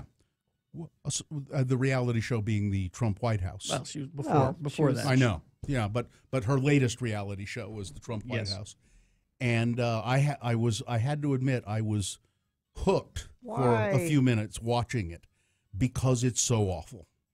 It's just dreadful. People that attack their brothers with drills, that's who watches. And Big I think the reason people watch it is because it is so awful. It's just trashy, awful, nasty stuff. And so I watched it for about 10 minutes and said, I can't do this anymore, or I'm going to get a drill and attack somebody in the house. So off it went. And just sad news, and then we'll go to Boehner candidate number 3. I thought they would last forever. But Julie Bowen, who plays the mom on Modern Family, Claire, the high-strung person who, if you were trying to live with that character, you would never be able to live with her because she's so awful. Which is why Phil's a saint. That's right. She has filed for divorce from, not Phil, she's not married to Phil. Oh. No, not in real life. No, she's married to somebody named Scott Phillips Getty. And they've been married since 2004. They have 3 kids, a 10-year-old son and 2 8-year-old twin boys, and the marriage is now ending. And that's just tragic. All right. She's going to be on Celebrity Big Brother. No, she's not. She don't need to. Weather, traffic. Weather brought to you in part by climate change and also by get unlimited 1.5% cash back plus a $100 bonus with Power Cashback credit card from Security Service Federal Credit Union. Restrictions apply. Get details at ssfcu.org. Warm and getting warmer. 60 today. 63 tomorrow. The pool's opening soon. Terrible. Crash 47th West, 18th South in Ogden. Crash at the on-ramp from 39th South to go southbound I-215 on the east side belt in Mill Creek. Cars are on the right shoulder there. Crash northbound Redwood Road near 62nd South. Cars are in the median there. That's traffic. Here's Boehner candidate number 3. You point that thing at me, I'll bite it off. Authorities in North Carolina are investigating a parent's report of a teacher biting her 4-year-old daughter. Dominique Davis tells the Winston-Salem Journal she contacted Middle Fork Elementary School after noticing dried blood on her daughter's hand. She says school officials said her daughter had injured herself on a paper towel dispenser. But her daughter later said, no, the teacher bit me. Wow. Jeez. Said the teacher of the special needs class had bitten her finger. Oh, there's a picture at x96.com/live. It's like swollen to Well, twice the size. it's because human mouths are dirty, and if you break the skin, it's infected. You're going to get germs in there. Davis said the human bite caused an infection, and another finger was broken. Forsyth County Chief Deputy Brad Stanley said Tuesday the Sheriff's Office Child Protective Service investigating the allegations and conducting an internal allegation to see what might have happened. The little girl is enrolled at a new school. Boehner candidate number 3. You point that at me, I'll bite it off. All right. Let's review the first 2 and vote. Boehner candidate number 1 was, would you like same-day delivery? somebody mailing a tiger cub Oh. in Mexico, mailing a tiger cub to someone else across the country. It's just so sad. Boehner candidate number 2. Listen, I need to report some things that I stole as stolen. But, I guess I shouldn't. Oh, it's a suspect who stole some things from his neighbor. The neighbor came and got them back. And so the guy called, the thief called the police department and said, my neighbor stole a bunch of stuff from me. And they came and investigated, found out, well, he was just reclaiming his property. And Boehner candidate number 3, you point that at me and I'll bite it off. All right, here we go. This is round 1 of Boehner voting. You've got to decide which of these 3 candidates is the worst, which one deserves to go forward to Boehner fight and possibly become Boehner of the day. If it wins here, it goes up against the winner of round 2. Round 2 happens at 8:20. Then we put them both in Boehner Dome for Boehner fight at 9:20. That's when Boehner of the day is decided. So, 1, 2, or 3, you decide your candidate pick. Put that number of the candidate in the message of a text. Text it to 33986. Easy. Call 877-602-9696 and vote that way with your voice. It's like Katie is taking the votes. You can go to x96.com and vote there. Look for the box that says Boehner voting February 8. And vote that way. All right, you got less than 300 seconds. Let's go. This is round 1.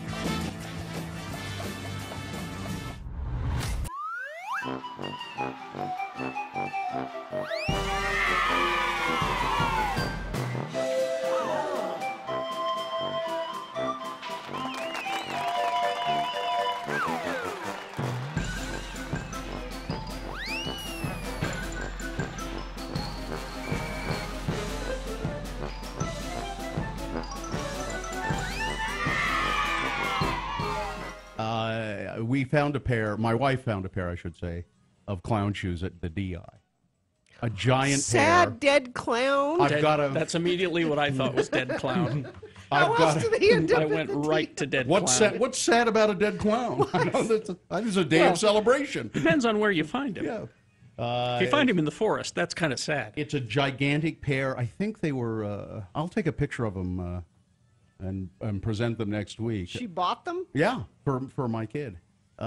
Giant pair of, they're plastic, but they're meant to be, you can wear them. A giant pair, and I think they're pastel, like baby blue clown shoes. Is there a law that says clown shoes should always be red? That's what I thought. That's what I thought. They're red. to The me they nose were- is red. The shoes are red. It seems to me they were, yeah. And was he excited about the clown shoes? Thrilled. Congressman Bozo would like to put forth the following law. The clown shoes will always be red. You know, I proposed this many years ago. I think we should have a National Clown Day where everyone in the United States, by law, everyone, by law, is required to wear a clown costume. And I mean everyone, from the president to the members of Congress. You wouldn't do that. If it was a law, you would stay home. police officer in your home, people could come and knock. Authorities would come and knock on your door, dressed as clowns, and say, Clown check. "Are you? Yeah, exactly. Are you in there? If you're not dressed as a clown, you're going to clown jail." You see, this is why Bill would be an excellent Republican. He fails to see the constitutionality. And that's why the Constitution is suspended for one day. One day, maybe a week. A week. What is the purpose of everybody being a clown? It would humble all of us. It would humble all of us. We would all become clowns. That's why you won't do it. I can see exactly. I think National Clown Week, and Really? everyone has to dress as a clown for an entire week. You'd have to go to old folks' homes and dress the retirees and the shut-ins as clown. Even if it meant just as something as simple as just putting a nose on them. Question. Yes. What about people in comas? Yes. Because they need to be humbled. If you've ever met a bunch of people that are up surgeons, people performing surgery, and the patients, everyone. All right. And now a surgeon, he couldn't wear the big dumb gloves, but he could maybe have to have a nose on under the mask. All of that. All right. I think I'm gonna. You elect me. You elect me the mayor of Salt Lake. I'll start it in Salt Lake. It'll be Salt Lake Clown Week, and everyone in Salt Lake will have to dress as a clown. Now, luckily, I live in unincorporated Salt Lake, so That's well. You'll be. But if you come into my city, all right. No clowning around. Oh. All right. That's where the term clown fever will come from. People who are sick and won't come in.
.45. Time to award round one of your Boehner voting.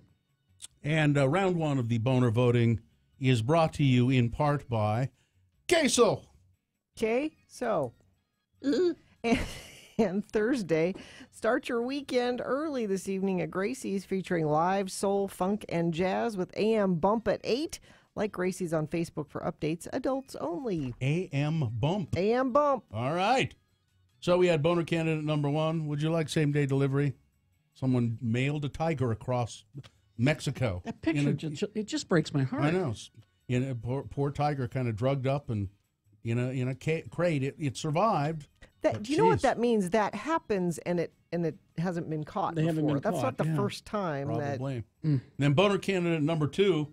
I need to report some things that I stole as stolen. Oh, I'm such a lunkhead.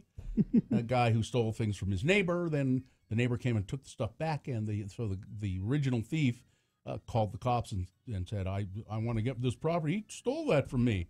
Well, he says you stole it from him. Yeah, I did. And then Boehner candidate number two, you point that at me and I'll bite it off. A special education teacher accused of biting a 4-year-old student's finger and damaging it quite badly and infecting it. And the winner of the, Gracie's gift card was Bunny. Bunny will have fun. Yes. And number three, overwhelmingly, wins Boehner round one. All right. That is your winner of round one. It is now qualified to become Boehner of the day. It must face down the winner of the round two Boehner voting. That happens at 8:20. And we take both candidates and put them in the Boehner Dome for Boehner Fight. At 9:20 is when Boehner of the day is decided by you. Do we have a sponsor here, Jane? Yeah, we're going to talk about movies. That's brought to you by Haster Games. Has the best selection of the latest board games, Magic the Gathering, Dungeons and Dragons, and more. It's a great place to stay and play. Remember, Haster has it. 6831 South State and online at hastergames.com. I was just thinking, Sean Means has started dressing a little more stylishly than normal. And then I realized, that isn't Sean Means. Wait a minute. That's Jimmy Martin. It's a time machine. No. Jimmy Martin, who is the film critic, and he's on this week's, right, podcast? Yes. Last week's, but still available on the Let's Go Eat Show. You go to the letsgoeatshow.com and hear about Jimmy Martin's life and how he became a film critic and all of that stuff. Mm-hmm. Hi, Jimmy. Hello. Sean's out of town, so Jimmy's going to fill in and do some reviews. What's opening? Well, are we going big? We do artsies. How we do is we go artsies first and then fartsies, but in each category we go from worst to first. But it looks like in the artsies it's just shorts. Well, there's one movie, Happy End, is coming out. Happy End. What is that? I don't know. Okay. I didn't get around to it because these short films. I was going to plan on. I think I have it for your consideration, but like I said, we actually talked about it on Let's Go Eat.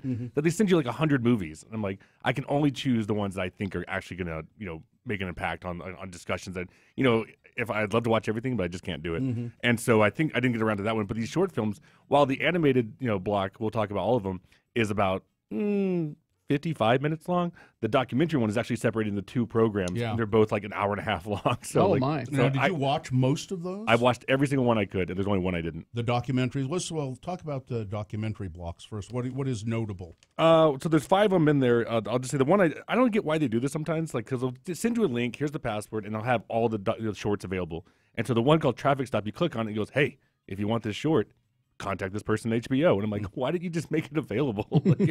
So haven't seen Traffic Stop. It's about a woman in Austin who was basically attacked by a white police officer and does not go well. Okay. So, but the next one, Heaven is a Traffic Jam on the 405. It's about an artist in LA who suffers from basically mental disorder, depression. I mean, anything you can think of. She's had electric shock therapy, but she's an amazing artist, and she's actually represented by one of the largest Los Angeles art galleries.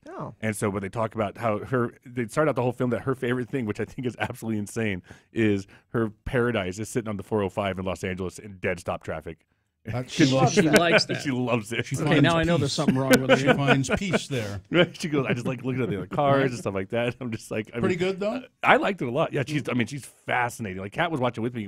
She's an artist as well, and she's like, Kat being my wife. Sorry, yeah. She was in there looking and just going, she is absolutely incredible, and so she's like just fascinated by it. But yeah, it's a great documentary. That one's great. There's one called My Nephew Emmett, which is right when I saw the date, I was like, it's the last the day of the death of Emmett Till. Oh yeah. And and the shot fantastic. I mean, it's how do you even describe that one? I mean, just depressing if anything. But the acting's phenomenal in that one. Okay. Let's see, where are we on here? Because I keep losing them. Edith and Eddie? Edith and Eddie. I actually just finished it. I always feel bad when I do it when I'm crunched for time. I watched it on my phone in the car before I came up here. But actually, a great story about two elderly couple. She's 96, Eddie's 95. They met each other while playing the lottery, and they won $5,000 and decided to get married at that age. I want to see that. And so, but basically, the one daughter is totally for it on her side, and her other daughter is not having it, and so basically wants to separate them and take the house. And let them. What is Knife Skills? I see Thomas Lennon is associated with that. This is cool. I don't know if it's the same Thomas Lennon or not, but I saw it was he directed it. Because Thomas Lennon, is that the guy from Reno 911? Yeah. Could be him as far as I know. No, it's not. Because he tweeted about it, and he said... That's not me. He said, I congratulate you. Thank you for all the congratulations for this nomination. It's not me. It's another... It's another Thomas Lennon. It's like the senator and the guy from Shape of Water, Doug Jones. It's just like, that's not me. But good, congratulations. But it's actually about a guy who wants to open up a restaurant in Ohio, very fancy French restaurant, but the people he uses to basically be a staff are all ex-cons. Huh. And so knife skills, with knives, yeah, exactly.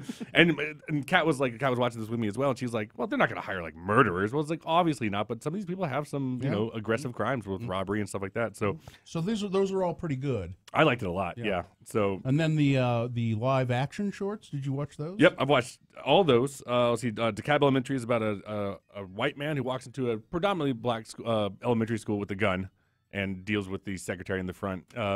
Pretty decent, it's almost sometimes with the short, like they go so fast you don't really get attached too well to the characters. Yeah, the longest one here, that one's 20 minutes. Yeah, and that's like the longest one. It goes by pretty quick. It's like short stories in a way. You have to. I try to read short stories, and I just don't. I'm not good at connecting with them. I think you have to read a lot of short stories before you kind of start enjoying them. I don't like them that much. There is an art to them because you are shortchanged on the time. And the same thing with short films, I think. You Yeah. have to kind of get into the groove of them. But, Yeah. There's also that balance, too, where, when it's like 40 minutes long, and you're like, why didn't you just make a feature? Like, What was the best one there? Let's see. Of these ones, I mean... Silent Child, My Nephew Emmett. Silent Child's great because I'm actually a huge advocate for people learning sign language, because this is about a girl whose basically family just doesn't care that she's deaf. Oh. And it's kind of based on a true story. Really? Doesn't care in a good way. They want her to. They basically want her to learn lip reading, and They don't want to learn sign. The mother doesn't want to learn sign. Oh well, and her brother's got basketball, and the daughter's got ballet. We just don't have time like that, But the statistic at the end is that 90% of deaf kids are born to two hearing parents, and 78% of deaf kids go to a school with absolutely no assistance. That's true, actually. And it's just like, how gross is that? Yeah. So, because I took sign language so in they don't college. care in a bad way. I'm sorry. No, the 11 o'clock is about a psychiatrist who has a patient coming in who believes he's a psychiatrist. And it's a lot of wordplay. Okay. There's that one's pretty good. And then I'm trying to think. Watu Wote, All of Us? That's actually down. It takes place, I think, in Nairobi and stuff like that. It's a true story back in 1995, I believe. And it's a bus that's traveling across the country filled with Muslims and Christians, and it got basically attacked by terrorists, and they wanted to kill all the Christians on the thing, and they all just kind of banded together and like, we're not telling you who's who.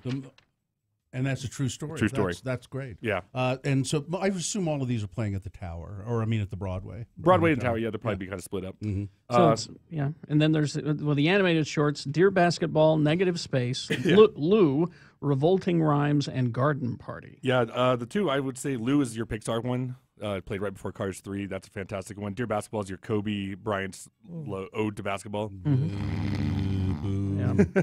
I think another one that's great that people probably don't know about is Garden Party. Yeah. And I would say, without spoiling the very end, that's kind of fun, is that it's about a bunch of animals that live in a mansion that may have been abandoned for some reason. Scarface. Okay. All right. So it's a good one. Garden Party. Of all the ones, I think I had the most fun with the animated shorts.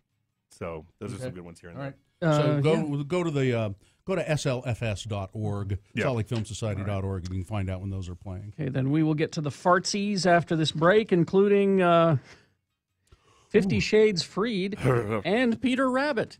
Two movies, I think, probably very different. Polar opposites. Coming up, we've got our Valentine's giveaway, too. It's a Diamonds Direct that we'll be giving away in just a few minutes. Crash SR-18 at milepost 27. That's in Washington County. Crash 47th West, 18th South in Ogden. Crash 78 South, 2200 West in West Jordan. And let's see. Medical on the scene, southbound I-215, 39th South. The on-ramp there is where that situation is. Crash 5600 West, northbound SR-201.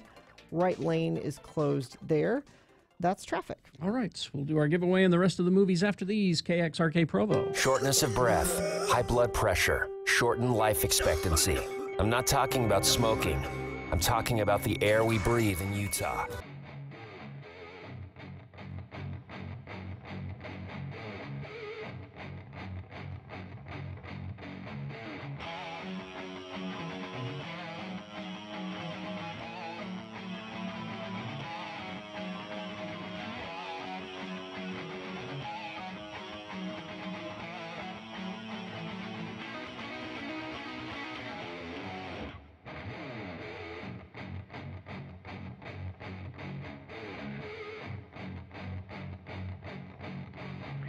Sitting here in my room with Dean Cardinal, Worldwide Trekking, and a man who's become a good friend, Geljan Sherpa, and we're sitting here talking to you on a cell phone, essentially, which is amazing to me that you can do this where we are.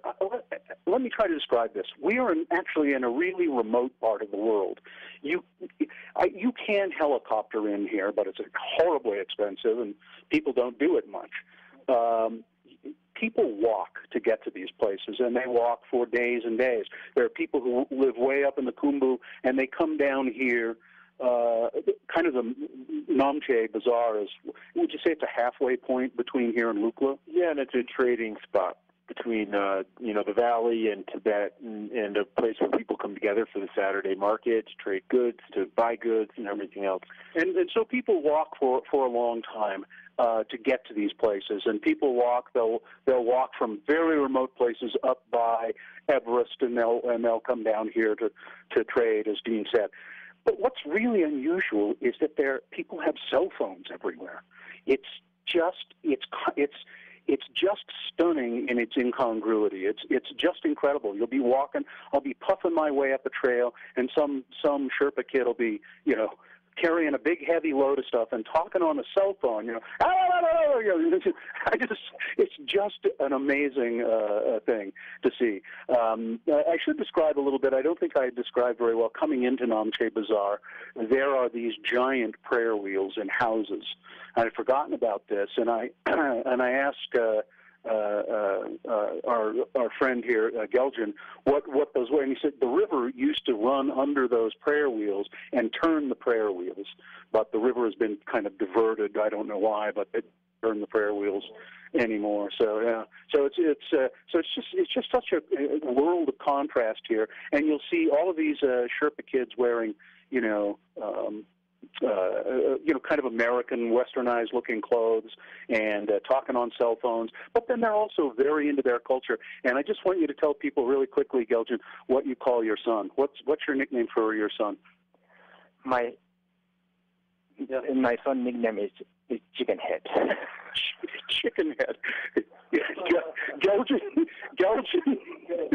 You see, Geljan is like fathers everywhere. His son, Pasang, right? Pasang has a kind of a weird hairdo. With it kind of sticks up, and he's dyed it a kind of a red color, and so his father, being like fathers everywhere, doesn't like it, so he calls him Chicken Head. Anyway, we'll have more from Namche Bazaar. I'm Bill Allred, heading for Tibet.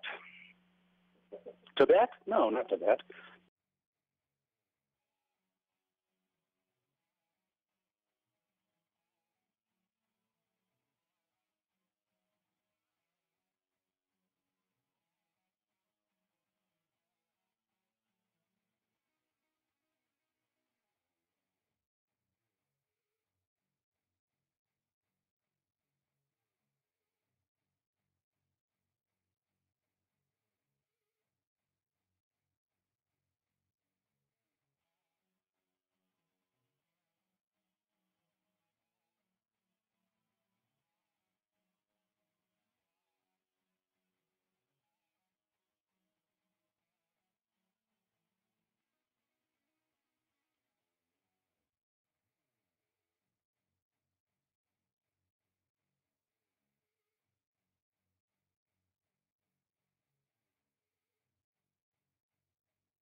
.802, and do you want to do the giveaway right now? We can do that quickly, yeah. Yes. And then more movie reviews with Jimmy, the fast talker Martin. We have some disclaimers we'll have him read in a minute. Yeah, Valentine's Day, and so every day we're doing we're focusing on a different client friend of the program. This is leading up to Valentine's Day, which happens next month sometime? No, it's the 14th. Huh? It's next week. Of this month? Yes. Diamonds Direct, spectacular Valentine's celebration, their largest selection ever with 5 years, 0 interest, now through Valentine's Day, only at Diamonds Direct, 6400 South. It's across the street from Fashion Place Mall. And we have a $100 Whoa, get out of town. Diamonds Direct gift certificate. And this is too easy. We should make people do something else, but it's a random caller, 877-602-9696. Make it as random as possible, Richie, if you would. And Put on a blindfold. Talking more movies with Jimmy Martin, brought to you by Dr. Volts. X-Men Red, Jean Grey is back, and she's leading a new team of X-Men. Jean leads Nightcrawler. Namor? Yeah, Prince Namor. Submariner. He's been defined as a mutant now. And I thought he worked in an advertising agency in Atlanta. And X-23 in a battle to restore Xavier's dream mutant equality. That was a joke just for Kerry. Yes. Because he knows. Speaking of comics, late-breaking geek news, and movie-related as well. If you go on the YouTubes right now, you can see the first trailer that we've gotten from the Venom movie. Venom. Oh, Venom. Is that Spider-Man? A Spider-Man villain. Yeah. Turned kind of hero. So it's not a Spider-Man movie? No. Okay. But it's a Spider-Man villain. Spider-Man related. Yeah. Adjacent. Whether Spider-Man will be mentioned in the movie or not, we still do not know. Okay. But Tom Hardy starring in that.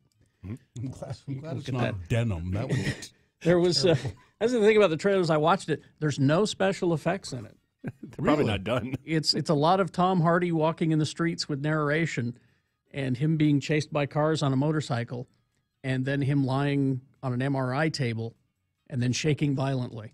You know? Okay. Maybe that's the movie. Maybe it is. Maybe they end it with him becoming Venom. Well, he's good. He's good. I'll watch it. Okay. All right. So we got the fartsies. There are 3 No, being. the arts. Yeah, We did the artsies. We got the fartsies, and there are 3 being released, and one was not screened. Was not screened. The 5/17 to 15/17. 15/17 to Paris. Yeah, What's that? It's Clint Eastwood's movie about a terrorist attack that was on a train. Oh, I remember the incident. Yeah, and so, but what the twist is for this one is that the 3 guys that were involved on the train in real life are your actors in the film.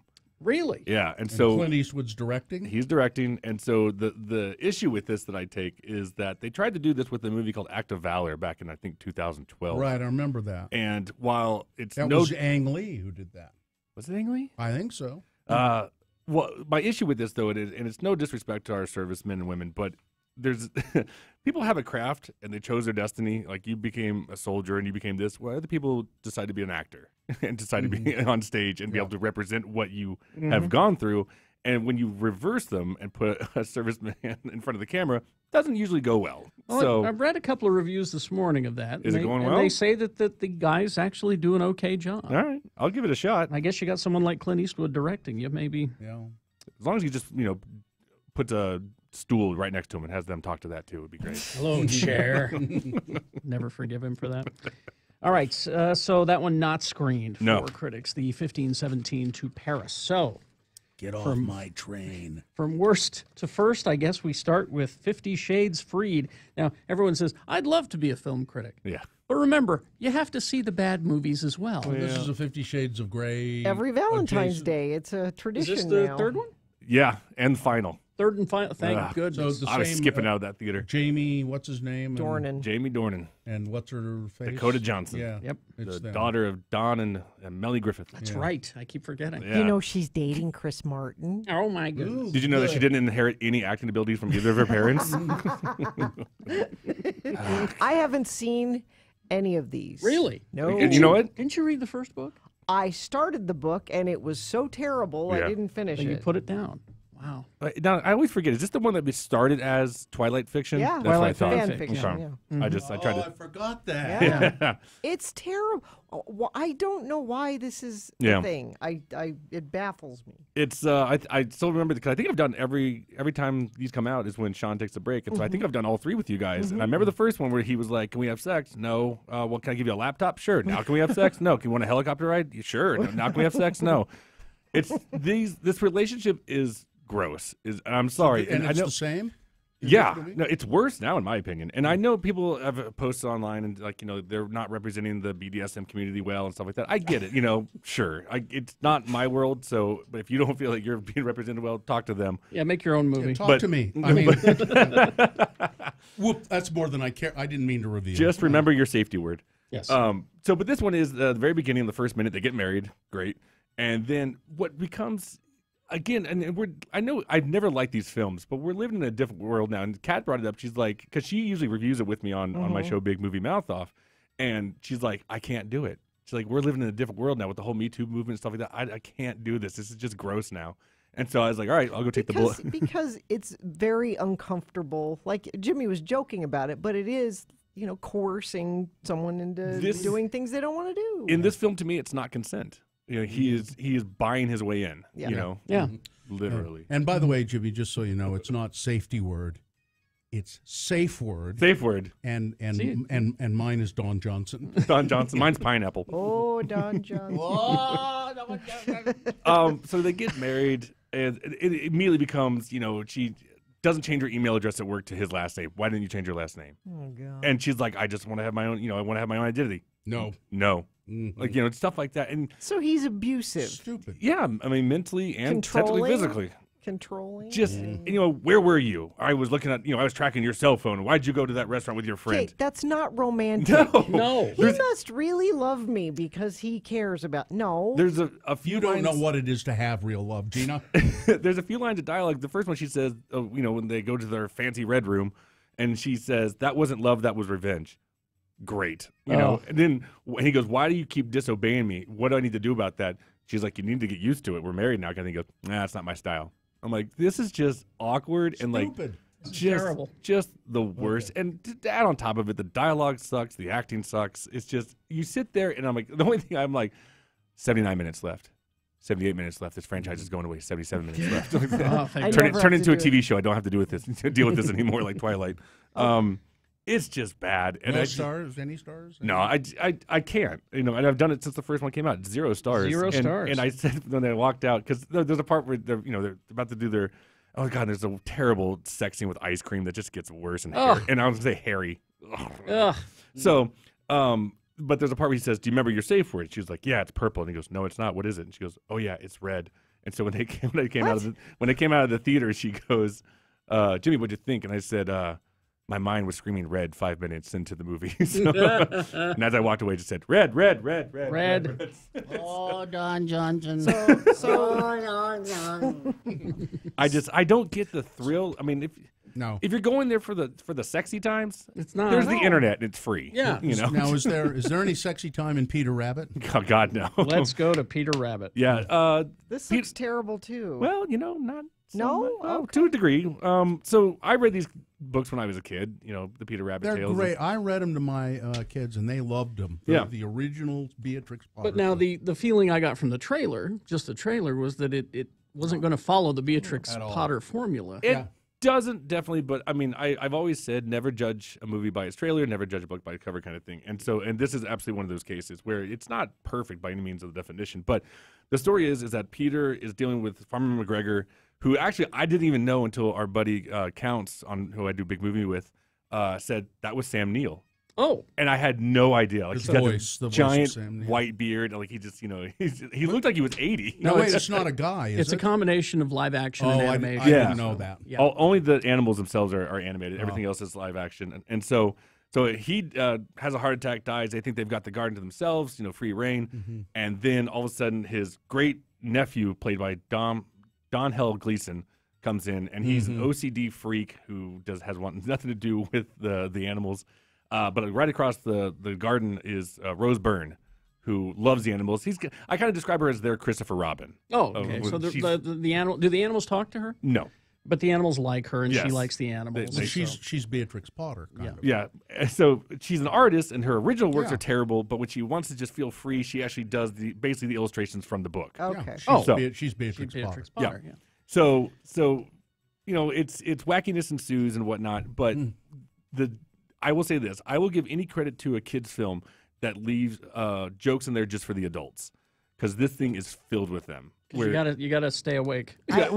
As a parent who takes their kids to the movies, I appreciate those. See, and I don't have children, but I always keep an eye on the parents and are they enjoying this? Are they looking at their kids going, "Why did I have you?" If you go to my Instagram, I know it's there. Might be on my Twitter as well.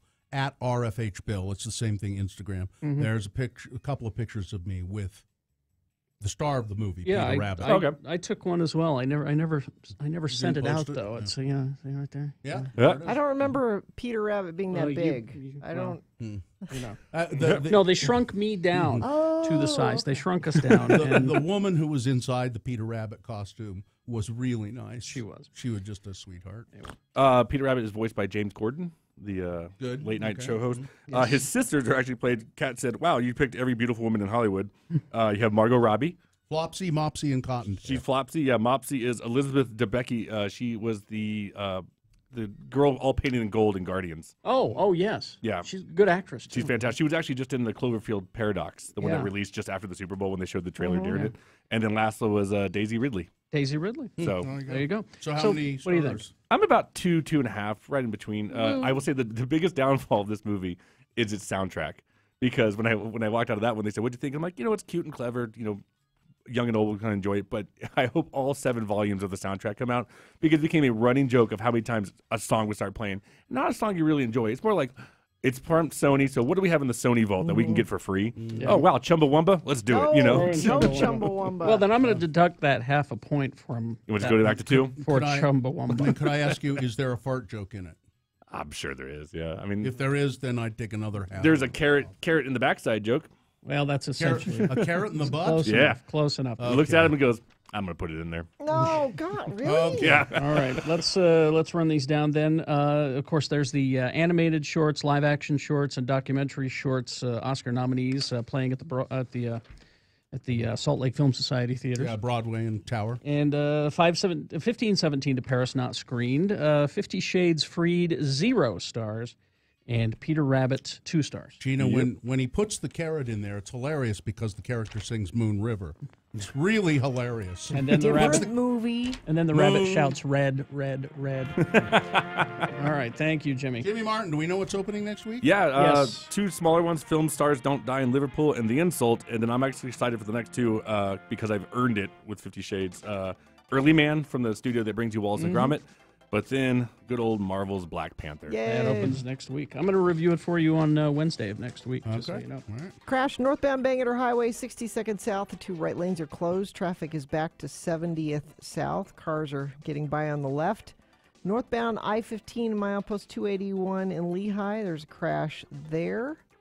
And looks like that's about it. Things seem to be moving fairly well. Green lights all the way up and down the Wasatch Front. That's All right, traffic. thank you. We got Boehner's Round 2 coming up. Oh, yes, indeed we do. Here are your Boehner candidates. Number 1, P.F. Chang's. P.F. Chang's. Boehner candidate number 2, well, we don't want them to look like little troglodytes, do we? And Boehner candidate number 3, I got sex rights. The Constitution says so. All right. We got those and big boy news coming up. Got to tell you about, the Advocates. I wouldn't go to the Advocates and say I've got sex rights. No, they can't help you with that. No, but- they help you if you've been injured in an accident. They're going to talk to your insurance company for you. They're going to help you. It's little things like maybe you're injured and you can't clean your house. Mhm. They can help you find someone to come do that. The for you. Advocates have over 20 years of experience. They're not experimenting on your case. These guys know what they're doing. These attorneys are great. So with the Advocates, there's no recovery. If they don't get you a settlement, they don't charge you any money. This means you pay nothing unless they get you a settlement. The money doesn't come out of your pocket. It comes from the settlement. So the Advocates, if you've been hurt in an accident, it would behoove you to call them. 24 hours a day, 7 days a week. 801-355-5550. And it's free Yeah. to talk to an attorney, get their opinion as to whether you have a case or not, and they won't charge you until they get a settlement. And you can also go to their website and chat 24 hours a day with an attorney. Well, don't chat with them for 24 hours. You can just go there. They have lives. UtahAdvocates.com. This is very very important. X96 is your home for non-stop music. We give you a 1-hour non-stop music wingding 3 times a day. Nobody around here has been eating lead paint chips. At 10 a.m., right after Radio from Hell, at 1 p.m. while you're listening in the workplace, and at 4:30 for your drive home. Doesn't make much sense.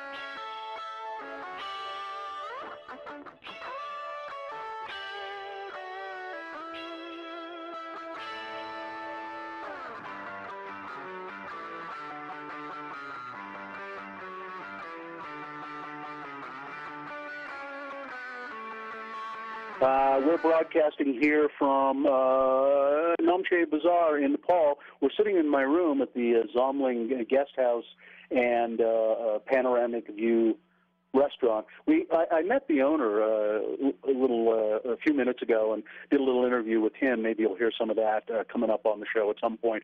An interesting man. His name is Saddam Sherpa, and he is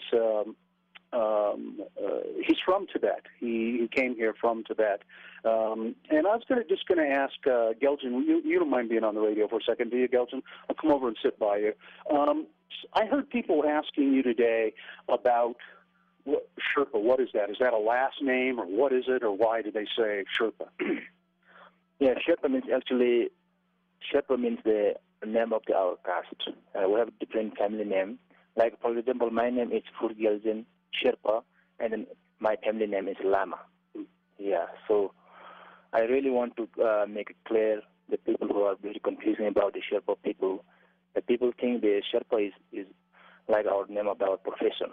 So it's wrong. So Sherpa means our caste name. It's a caste name. And what does Sherpa mean? You told me that today.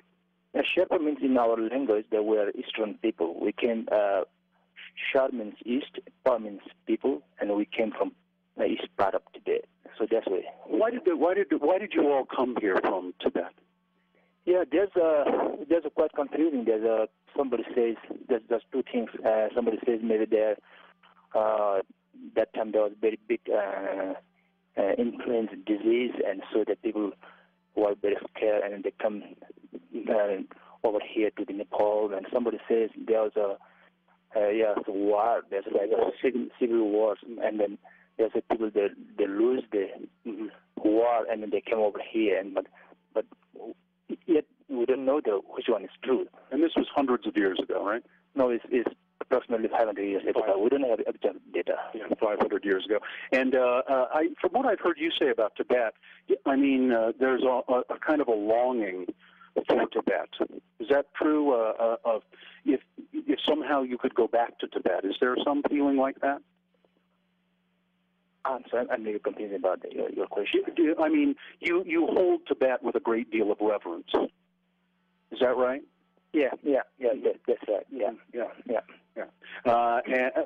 And Tibet is, of course, really no more. And we'll talk to Geljan later on in the trip too. He's very worried. He thinks the Sherpa people are going to be no more at some point, and so we'll talk about that. But that's it for now. I'm Bill Allred, broadcasting at the Zamling Hotel and Panoramic View Restaurant in Namche Bazaar, Nepal.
Time for round 2 of your boner voting. 3 new stories that are examples of bad, stupid, or funny human behavior. And you will decide of these 3 candidates which one is the worst, which one is the most deserving to go forward to Boner Fight and get a 50-50 chance of becoming Boner of the Day. We do Boner Fight at 9:20. It goes up against the winner of round 1. But this is round 2.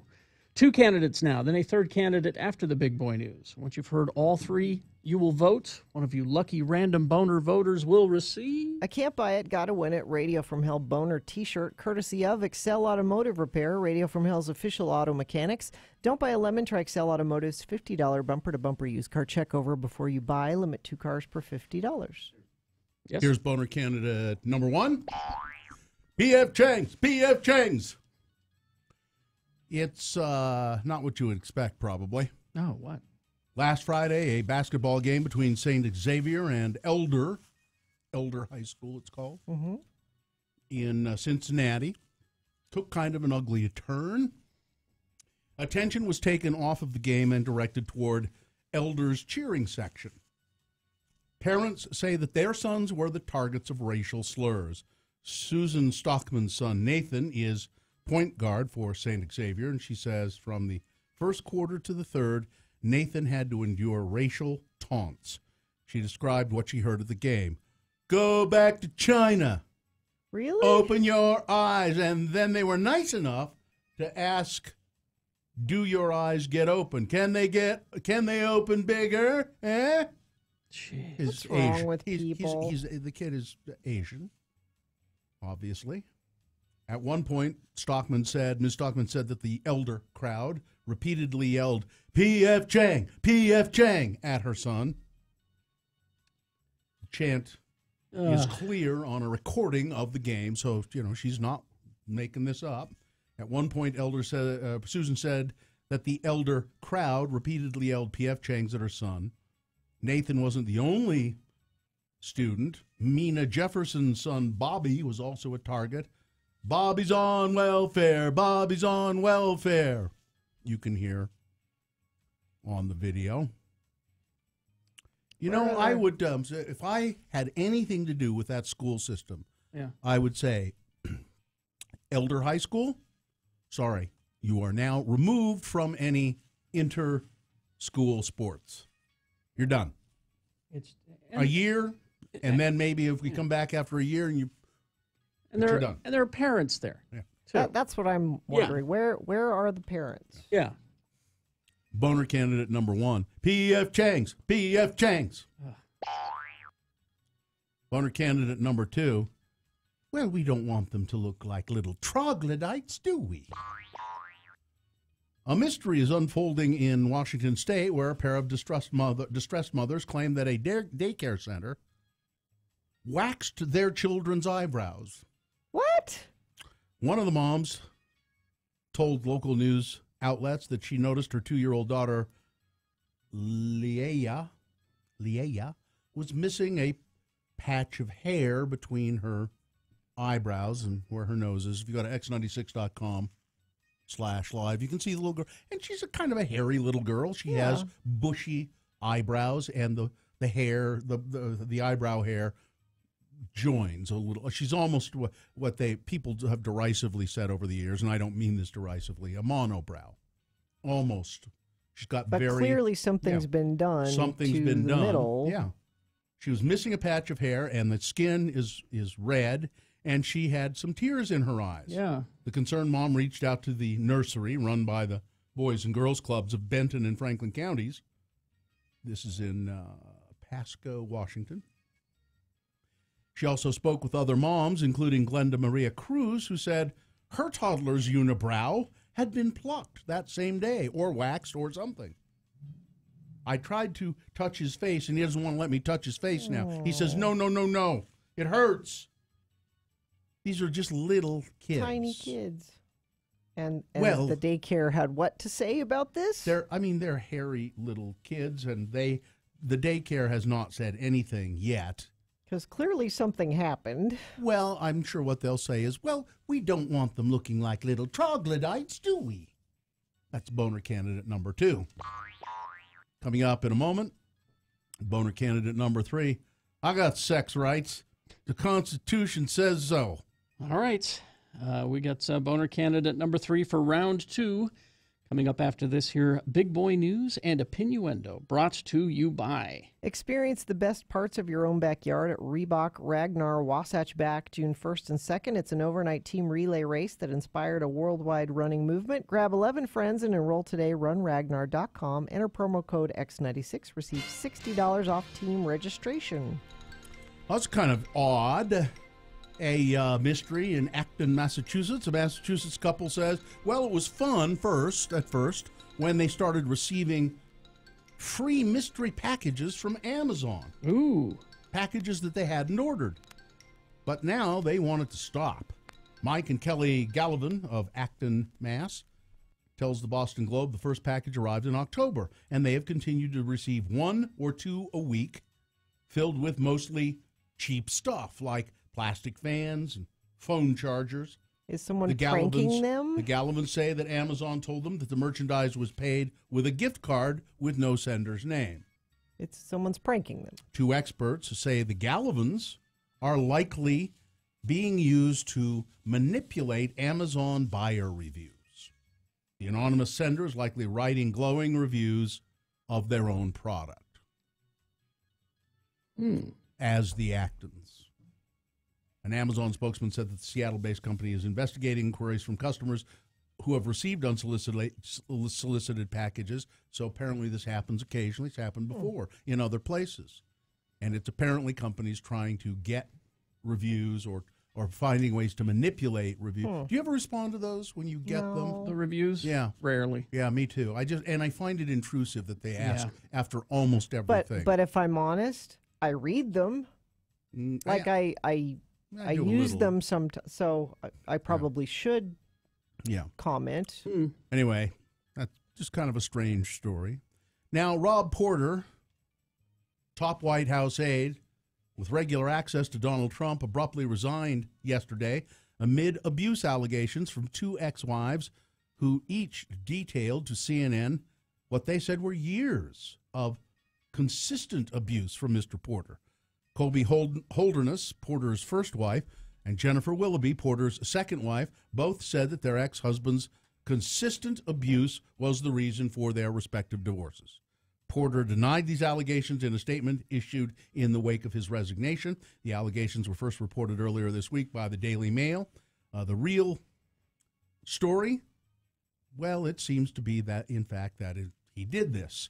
There are pictures of Colby Holderness, who was married to Porter in 2003, a picture of her with one badly blackened eye, and the other eye has got a little bit of blackening around it. And I think she's the one that had the protective order taken out. I'm not sure. I know one of them did. It was her or the other wife.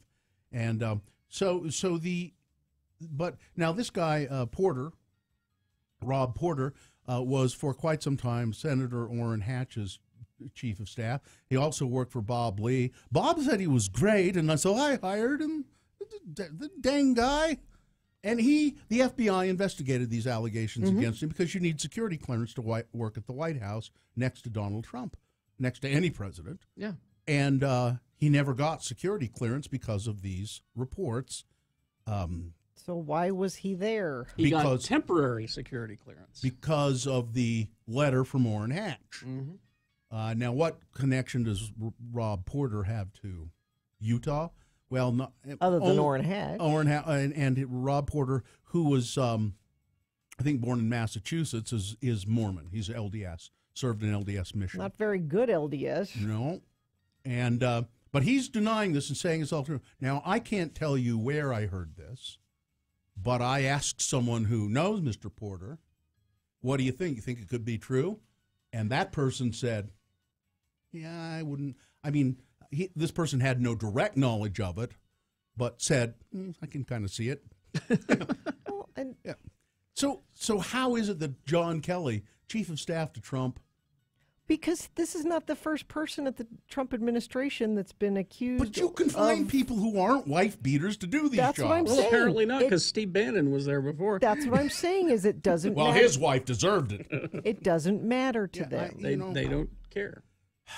I don't get it. The San Diego Girl Scout Council is looking into whether a young Girl Scout who was photographed selling cookies outside of a marijuana dispensary, bright girl, clever girl, in California, San Diego, did she break any rules? Officials are trying to identify the girl and to talk to her family because she was in a commercial area, which is not allowed. Oh, every grocery store has them out in front of them. Well, this is not Utah. This is California. Gene, it's probably different. This is according to a spokesperson for the Girl Scouts in California. Urban Leaf, the dispensary, posted a photograph of the girl on Friday outside the shop that sells medical and recreational marijuana and invited customers on its Instagram account to come on down and get some Girl Scout cookies. Now, this is where they may be in some trouble. I don't know what the laws regulating Urban Leaf and the dispensaries in California are, but it sounds to me like they may be sort of, a little bit on the other side of the law there. The girl was wearing her green vest of badges. But if you've got Girl Scout cookies, you don't need no stinking badges, I'll tell you that. See, when you started the story, I thought to myself, well, the Girl Scouts just know who their customers are, You go to where they are. Yeah, it's... But the her posting parents on were there. Instagram, I can see where that would If be. the dispensary, So the dispensary did that. And now the girl was there with her parents, and, I mean, there's no big harm done here, apparently. I don't think so. But, if you want, I don't know, when you're doing something as touchy as selling marijuana, even in a place where it's legal, and doing it legally, you got to know there are a lot of regulations. There are going to be a lot of regulations. And there should be. And you want to tread lightly. Yeah. You want to not... Don't poke the bear. Yeah, that's exactly the best way to put it. The phrase I'm looking for. Yeah. And then let me do this story. We got 1 second here. I don't know what you guys will make of this. What?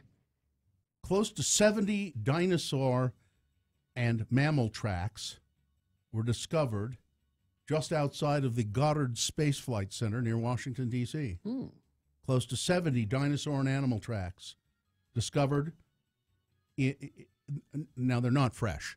Buzz Aldrin been sighted in the area? I saw you guys looking a little nervous. No, they're not fresh. The footprints were discovered to be from massive dinosaurs and some smaller animals. According to NASA, the prints likely come from around the Cretaceous period. NASA discovered the 26 tracks there, which means the flight center has one of the highest concentrations of dinosaurs in that location. So this is in Washington, D.C. So fossilized dinosaur tracks. Is it coincidence that the Goddard Space Center is there? I think there's something there. I think there's dinosaur tracks everywhere. I think there's a rift in the time continuum, and maybe live dinosaurs are going to be coming out of it. No. Yeah, probably not. Sports weather traffic. Oh, let's see. Brought to you by try the Buck and Under menu at Del Taco for the most fresh choices for $1 or less, like 69-cent mini quesadillas, 89-cent burritos, and the new $1 salsa chicken taco. Well, Eagles fans, they've been waiting for decades to... It's a big parade today, right? Yep. And... tear up your city. Going to do it some more? But one Eagles fan tweeted a hilarious story about how he was messing with one of his coworkers. He said, one of my coworkers is a huge Patriots fan. As a joke, I set Eagles Super Bowl wallpaper as his desktop background. Okay. Not a huge thing. No. Yeah, so what? He went to HR and complained about harassment. Really? And I was written up, he says. Also, the man that did this is 57 years old. This is... We talk about a snowflake. Good Good Lord. It's just nothing. Stop. It's just your wallpaper. The Jazz won last night on the road in Memphis. They play again tomorrow. That's sports. Weather brought to you by climate change completely, because we're completely changing the climate, because tomorrow, high of 63. Today, it'll only be 60 degrees. It'll be... Let's see. For your traffic, crash northbound I-15 at milepost 292. That's 115th south. Crash northbound I-15 milepost 281 in Lehigh. Crash northbound Bangor Highway at 61st south. The right lanes are closed there. That's traffic. Here's Boehner candidate number 3. I got sex rights. The Constitution says so. All right. A former teacher in Alabama is fighting for her right to have sex with students. Charlie Jones Parker. Charlie Parker is her name. Was convicted of having intercourse with 2 male 16-year-old students while she was a teacher at Pickens Academy. And now she wants her case overturned, claiming that a law prohibiting sex with students is unconstitutional. So she's doubling down. Her appeal comes after a Morgan County Circuit Court judge ruled in August that the law violated an equal protection clause, which affords teachers the same treatment in court as other professions. Parker's attorney argued in a brief filed Tuesday that her conviction should be appealed on the same grounds. The law in question prohibits school employees from having sex with students under the age of 19, regardless of where the student is enrolled. Alabama law does not make it a crime for members of other occupations to have consensual sex with 16 to 17, 18-year-olds, even when there is a position of trust or authority, said attorney Virginia Buck. I'm shocked that they're going down this road. Ugh. There is a point to be made there. Yeah. Well, it shouldn't be okay in any situation. Exactly. I didn't know there were exceptions for other situations. Well, maybe there are, or maybe there aren't.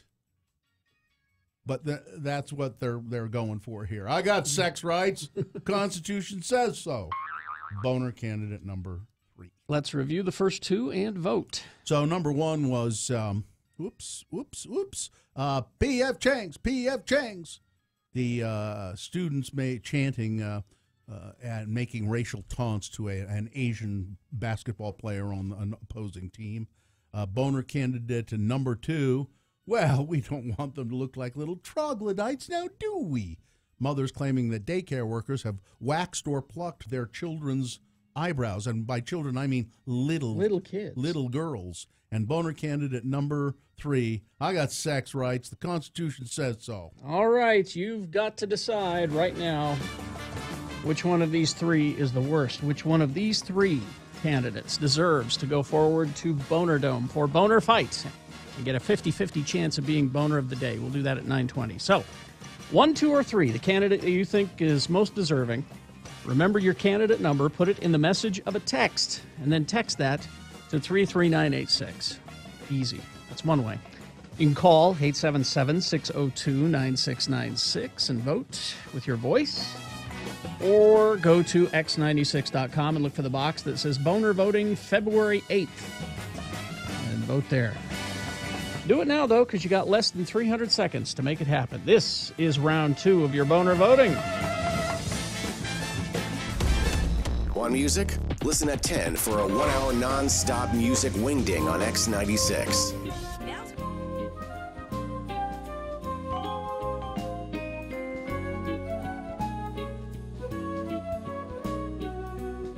Well, here I am at 12,887 feet, Tengoshe. The Tengoshe Monastery is here, and 5.5 hours on the road to Tengoshe today. The first part of the walk, I'd say the first 3.5 hours, fairly nice, fairly leisurely. We left Namche, and it was just kind of gentle up and down. And then we crossed the river, what's the name of the river again? Dudakosi River. We crossed the river and had some lunch and then started up. And it was, I'm telling you, it was 2 hours, 2.5 hours, up, unrelenting, up to 12,800 and some odd feet. So it's not a walk in the park. Well, it is a walk in the park. This is the Sagarmatha National Park. Sagarmatha is the name of Everest in Nepal. So anyway, I'm on the trail, and I saw my first yak today. You don't see yak down low. As a matter of fact, if the yak go, I guess, below about 12,000 feet, they will die. They can't go down to where we started. Conversely, there are buffalo down below and cows down below, and they can't come up high, or they will die. And there's a great story about the buffalo and the yak. The yak apparently there's no salt in Nepal, and so the yak decided that they would go to Tibet and find salt for the people of Nepal. And when they got to Tibet was so beautiful, they decided they would just stay. And so the cows, and you'll see the cows and the buffalo always looking up, and they're always looking up wondering when the yak are going to bring the salt back. Does that make sense? Anyway, we passed places that were offering fresh yak cheese. I didn't try it. But I will, and yak milk soon to come. Coming up in just a minute, I'm going to talk more about the trek up here and about the rhododendron forest. We'll talk about that coming up.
Gina Barberi. What you got there is Radio from Hell on X96. All right, it's 8:46. Time to award round 2 of your Boehner voting. And round 2 of the Boehner voting is brought to you by... In part by a molcajete for 2.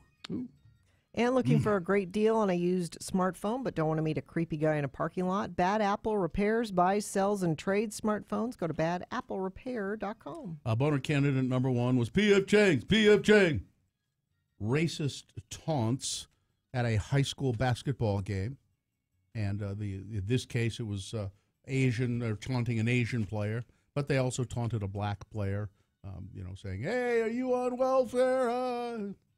Then there was boner candidate number 2. Well, we don't want them to look like little troglodytes, now do we? Daycare workers apparently waxing or plucking the eyebrows, the unibrows of some little girls. I mean, less than 2 years old, it looks like, or maybe 2 years old, in their care at a daycare center. And they were little hairy, eyebrowed little kids, but so what? And boner candidate number 3, I got sex rights. Constitution says so. It's a teacher who's lost her job because she had sex with 2 students. She says that's unconstitutional. You can't prohibit me having sex with students. There are other professions where, say it was an auto mechanic, you can have sex with a 16, 17, 18, 19-year-old. There's no law against that. I got rights.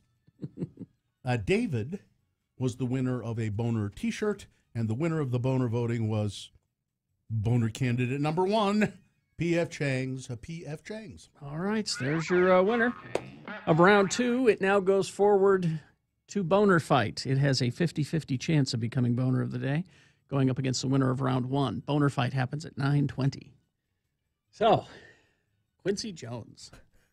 Do people know who Quincy Jones is? Famous producer of music.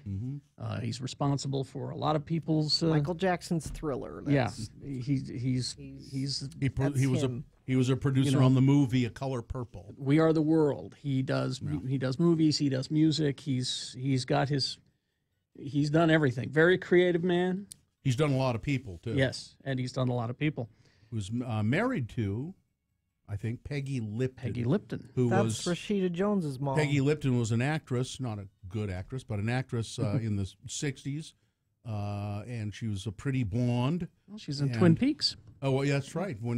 Still looks great. And she was in Mod Squad. That was her. But so he just turned 85, or is turning 85 soon. Yeah. And there's a Netflix documentary coming out about him, which is why he's doing press. He's doing press. And I think when you turn 85, there's no filter. Yeah. He has no F's to give. Or he's crazy. And he gave this, I believe, every word of this. Well, yeah, I don't think he's crazy. I think the Kennedy stuff is because one of the things has been confirmed where he talked about Marlon Brando, and he said Marlon would F anything. A mailbox. He'd F a mailbox, and then he started listing male celebrities. Richard Pryor was one of them, and Pryor's widow said, "Yeah, that's true." That's true. And he loved Marlon Brando, by the way. Quincy Jones. He said he was just a sweet, wonderful guy who loved to dance. He liked to dango. But that's the one everyone's focusing on this morning is the Richard Pryor thing. But there's all kinds of stuff in here. Yeah. What were your first impressions of the Beatles? Not good. He said they were the worst musicians in the world. Paul was the worst bass player I ever heard. And Ringo, don't even talk about it. I remember once we were in the studio and Ringo had taken 3 hours for some 4-bar thing he was trying to fix on a song, and he couldn't get it. I said, "Mate, why don't you go get some lager and some shepherd's pie and relax a little bit?" So he left, and we called in a jazz drummer named Ronnie Varell, came in for 15 minutes, tore it up. Ringo comes back and says, "Hey, George, can you play that back for me one more time?" So George did, and Ringo said, "Well, that didn't sound bad." And he said, "Yeah. And you need to read this because the swearing in it makes it funny." He said, "Yeah, that ain't you." So from what I take from this is that I should never. I've been a fool to like the Beatles and should not like them. No, I think he was saying they just weren't great musicians. Being a good songwriter is different from being a good musician. He also talked about. He said just random stuff like Prince idled in a limo once and wanted to run Michael Jackson over with his limousine? There was you forget. I mean, there was a a war, quite a rivalry between them. Prince and Michael Jackson. And I always said I don't know why there's this rivalry. Prince is clearly a superior performer and musician. Well, certainly musician. There was also, God, what else is in here? Well, he says he knew who. He says he knows who killed JFK. Yeah, yeah. Which he blames Sam Giancana. Well, and then he just kind of regurgitated a rumor that's been around for a long time that the mob was really responsible for the assassination of JFK. Nobody's ever proved that, but he says he knows it's true. He says he dated Ivanka Trump. Oh, what's good too, or interesting too, Gene. He produced one of the great Frank Sinatra albums. Yeah, well, he talks about that's Frank. Right. That's Frank's related to that whole Kennedy. That's what made me think of the Giancana. Yeah, yeah. He talks about that's the Frank relationship, and that's how he knows. I think that's what's astonishing is that he has worked with musicians in all these different genres and decades. Oh yeah, as a producer and made them better than they could have been. Help them be as good as they could be. He talks about the "We Are the World" recordings, and he says, "I heard that some of the rock stars were trouble." And he goes, "No, just one, Cyndi Lauper." It was just Cyndi Lauper. She was terrible. She hated it and tried to make everybody else hate it. And he says, "So I told her to pack her stuff and leave." They asked, "Is U2 still making good music?" And he just shook his head.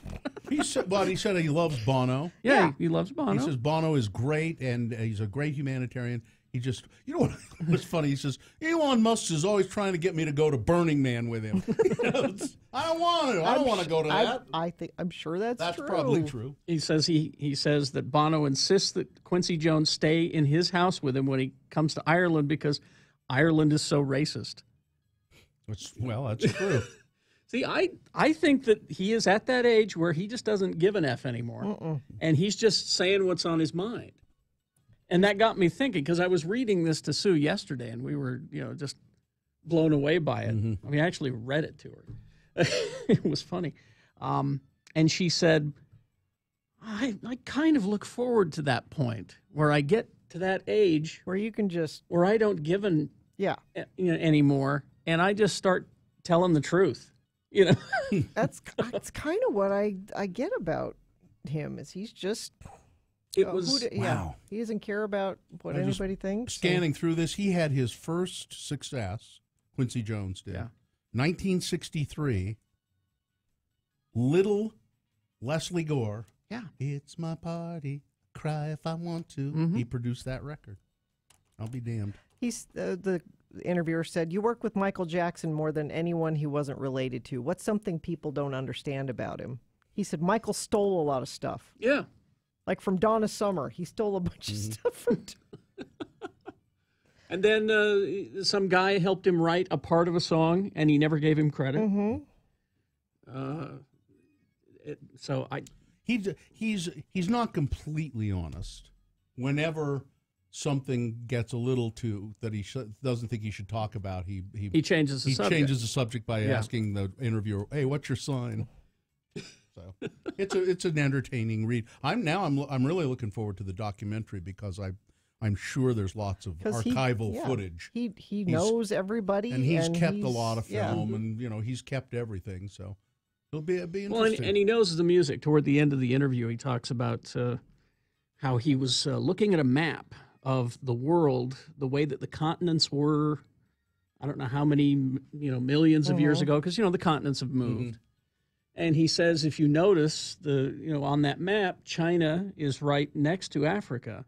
So there had to be some sharing in the music there. If you listen to Chinese and Japanese music, there's a lot of heavy drums. And he said that had to be sharing.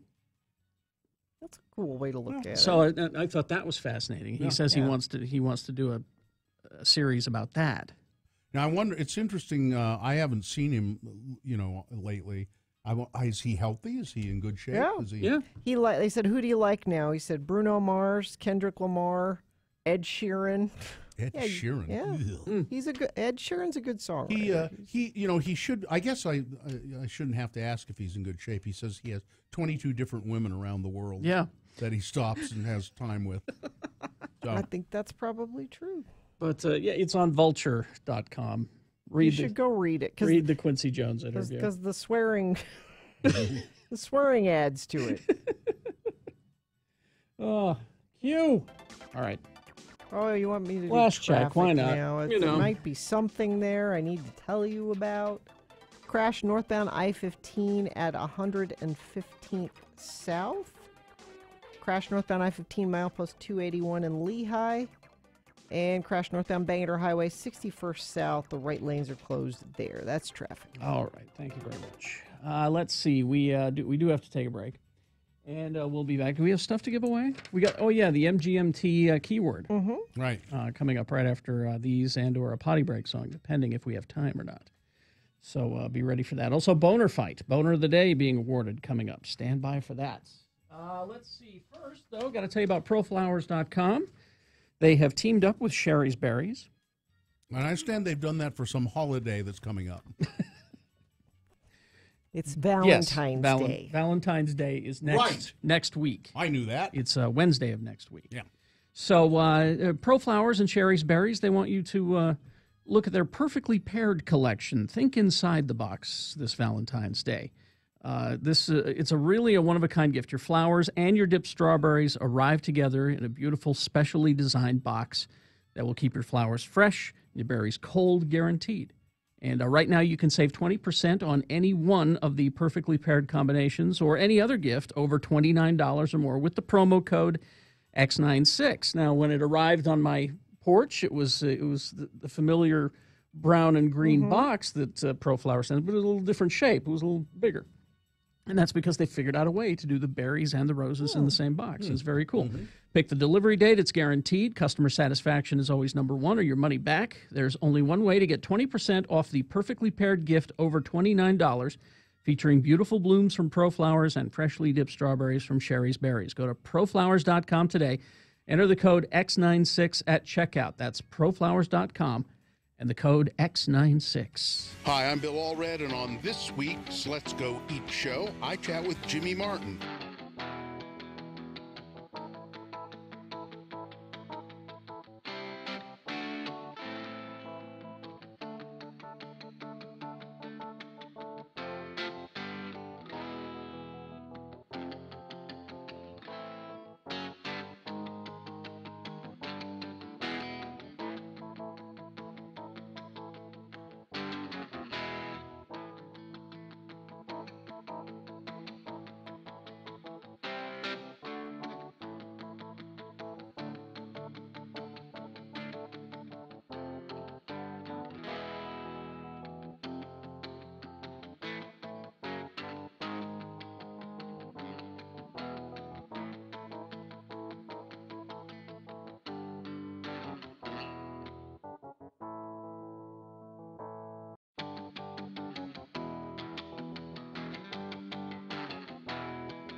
We're broadcasting here from Namche Bazaar in Nepal. We're sitting in my room at the Zomling Guest House and Panoramic View restaurant. I met the owner a few minutes ago and did a little interview with him. Maybe you'll hear some of that coming up on the show at some point. An interesting man.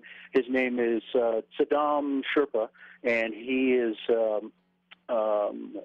he's from Tibet. He came here from Tibet.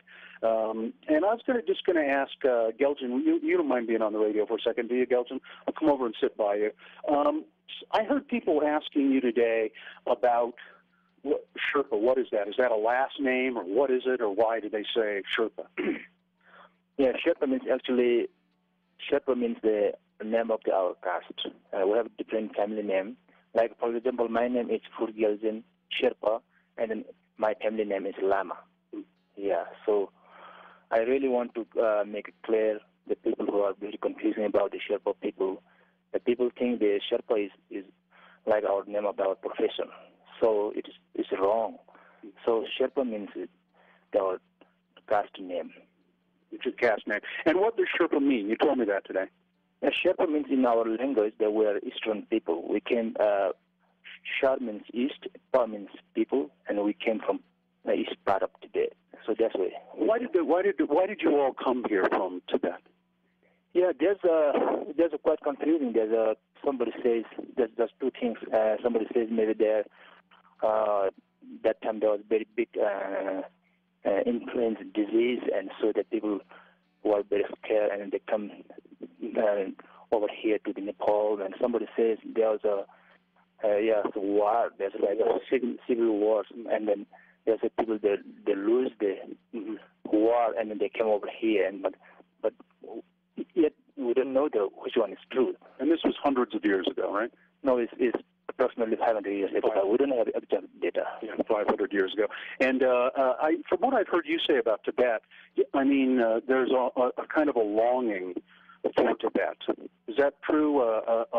If somehow you could go back to Tibet, is there some feeling like that? I'm sorry, I'm really confused about your question. I mean, you hold Tibet with a great deal of reverence. Is that right? Yeah, that's right. Yeah. And Tibet is, of course, really no more. And we'll talk to Geljan later on in the trip too. He's very worried. He thinks the Sherpa people are going to be no more at some point. And so we'll talk about that. But that's it for now. I'm Bill Allred, broadcasting at the Zamling Hotel and Panoramic View Restaurant in Namche Bazaar. That is MGMT, Electric Feel. They're coming to town to the Union Event Center in downtown Salt Lake on Tuesday, May 22nd. Tickets are on sale now at postfontaine.com. And we're going to give some tickets away now via a text to win. Here's the word you need to text to 33986. Disease. Dis-ease. D-I-S-E-A-S-E.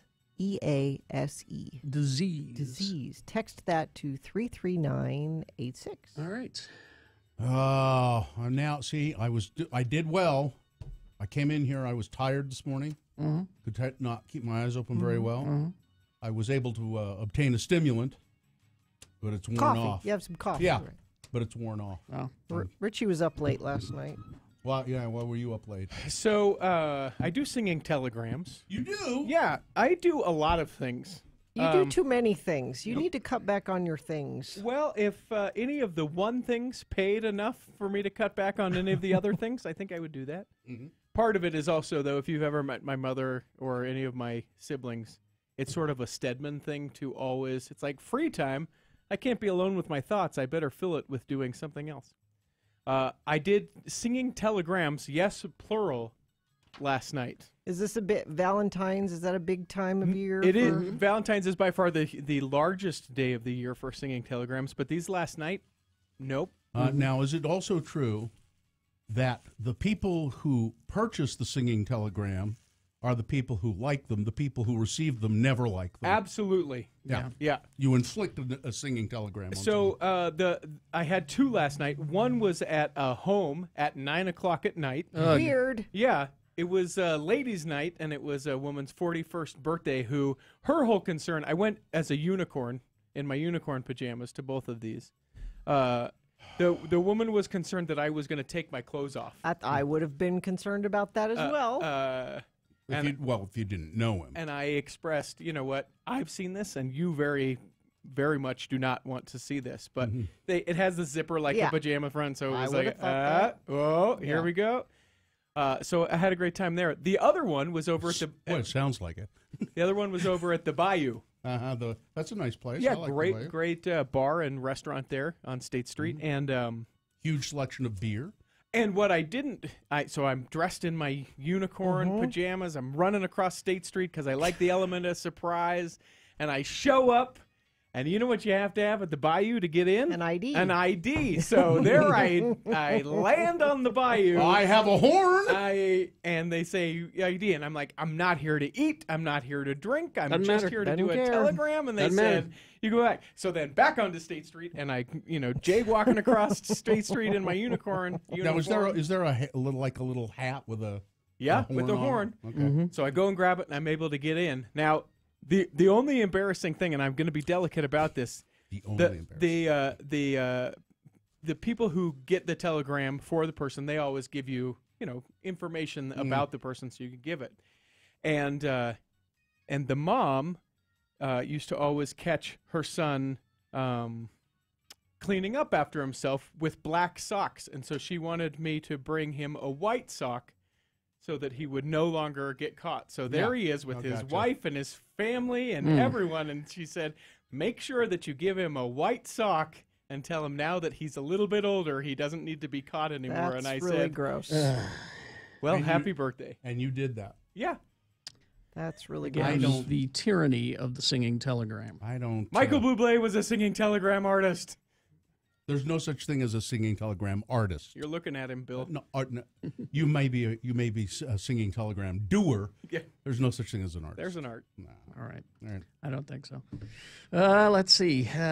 Unicorns, that they're supposed to, if there was a virgin, that's how you catch a unicorn. How? You put a virgin out in the forest, and That's the how you unicorn would come and lay his head in the virgin's lap. That's why there's no more unicorns. Yeah, because you could kill them. Because we ran out of virgins. Yeah. Let's see. We got Boehner fight coming up. Boehner of the day. Before that, decent amount of news. I'll let you know. All right. First, though, we got to tell you about Everest Collision Repair, Gina. I was in a fiery crash. I'm surprised there wasn't a crash last night when Richie's running back and forth on State There Street. could have been. Unicorn. But if you are in an accident, you should have the Everest Collision app on your phone. Just put it there now, because when you're in an accident, it all happens very fast, and there's a lot to deal with. And one of the things you want to deal with is getting your car fixed. And Everest Collision can help you get you a bid and get you a tow truck if you need it. Sean Hogan, who's going to be here today.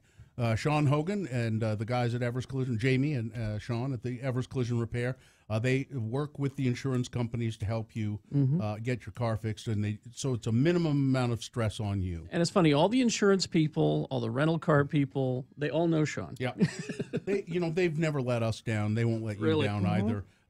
Everest Collision Repair has 4 locations: Salt Lake, Sandy, Tooele, and Ogden. They always keep your needs on top. Attention, the deadline to submit your film for the Radio from Hell Film Festival is this Day, February 12th at 5 p.m. This is your final warning. Remember the rules. Include a flag of the United States of America in your film. Include the phrase, in your area. Make your film 5 minutes or less. Turn your film in by February 12th at 5 p.m. following the guidelines at x96.com. You could win $1,000. Make your film now before it's too late. Radio from Hell, X96. Homeowners, do you have low water pressure in your house?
Got Boehner fight coming up in a bit, but first, a reasonable amount of news. A reasonable amount of news brought to you by Utah Presents brings a brand new kind of songbook to Kingsbury Hall, starring Stephen Page, former lead singer of Bare Naked Ladies, with Art of Time Ensemble, February 14th at Kingsbury Hall. Tickets at utahpresents.org, and we have tickets to that to give away during our Boehner fight. 2 people were arrested in the Mill Creek area after a massage parlor was shut down, suspicion of prostitution. And there was a... Why do I feel like this happens in Mill Creek a lot? That is so unkind. I just feel like we've so had this unfair. Mill Creek massage prostitution story before. There are strip mall massage prostitution parlors all over the city, Gina. Please. Where was it? It was, well, crap. Oh, here. It's, it was where you think, 33rd South, 1231 East, strip mall there. 33rd South. 1231 East. Yeah. Let's see. There's a it's picture not, here. It's not the one I was thinking of. Tuxedo. You had one in mind. There's one. Tuxedo Junction is right next door to it. There's one that I was told that it is one of those places, and they just stay open. Mm-hmm. They never get busted, and I keep expecting it to happen. Well, this one now, Channel 2 did a story on it. Mm-hmm. Neighboring business owners told police it didn't take too long to notice something wasn't right. There were always a bunch of guys coming in and out. Oh, we like massages. You could tell that they were just up to something shady because they would hold their hats over their head. What? Said a woman who did not want to be identified as the woman who made that ridiculous statement. You usually don't hide your face when you're just going for a massage. Lieutenant Manfred, I do. Lieutenant Manfred Lessig of the Unified Police said police did an undercover sting, served a warrant, made some arrests. Megan Fornelius, who works at Ma and Paws, P-A-W-S Bakery, an organic store for dogs. Yeah, it's right there. I know where that is. Yeah, it's right there. Yeah.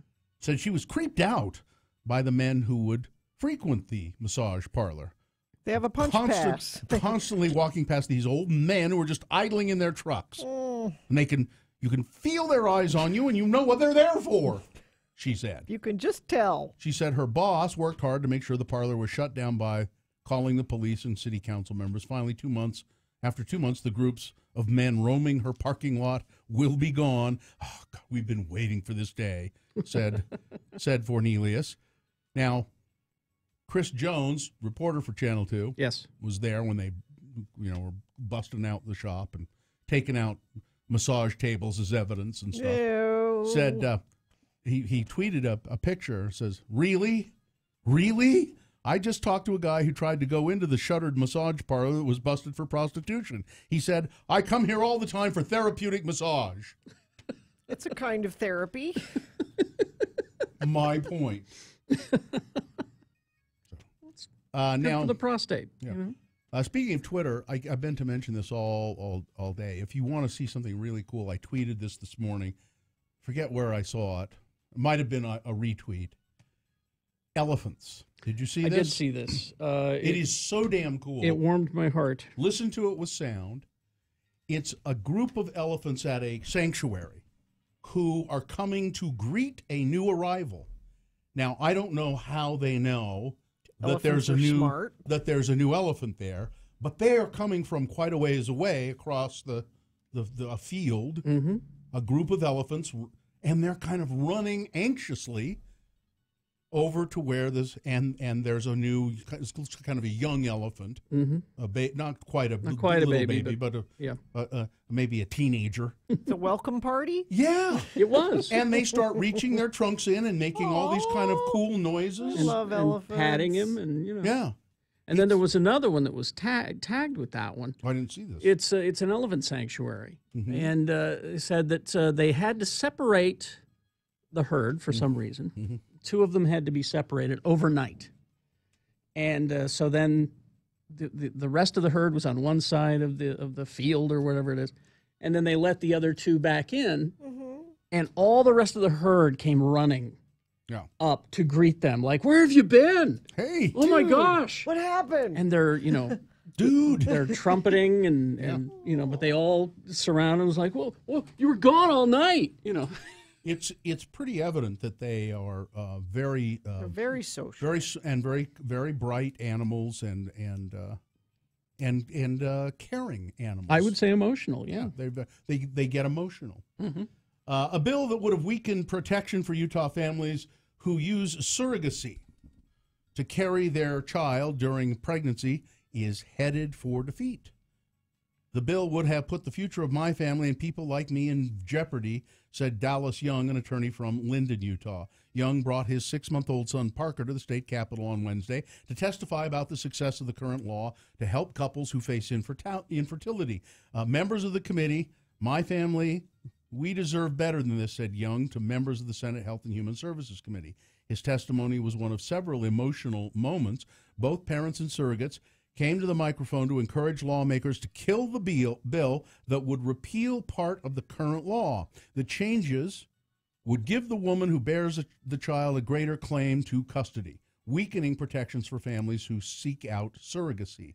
Among those testifying, the lieutenant governor's wife, as he said here yesterday, Spencer Cox was here. His wife, Abby, was a surrogate for Spencer Cox's sister. Which is his sister. awesome. His sister was unable to bear a child. Yeah, not her sister.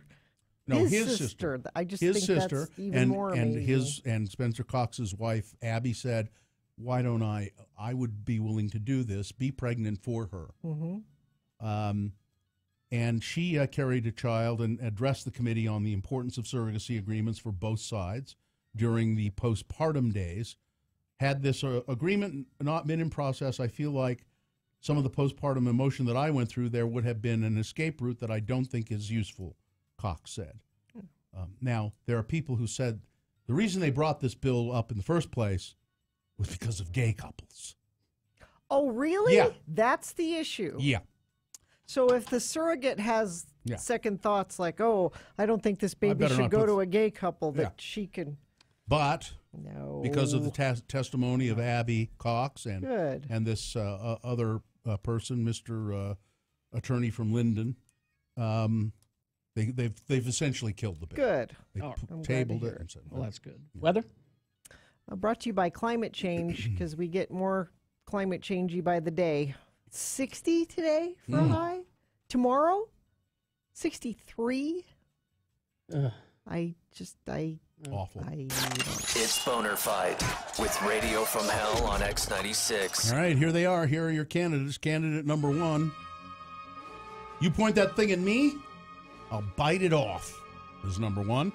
That's the teacher accused of biting a 4-year-old student's finger, severely breaking the skin, infecting it.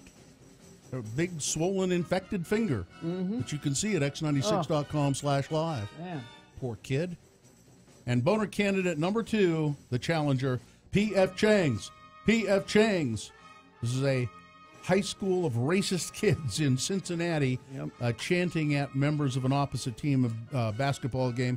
An Asian kid, they're chanting, "Why can't you open your eyes? P.F. Chang's, P.F. Chang's." And a black kid that was on another team, hey, I bet you're on welfare.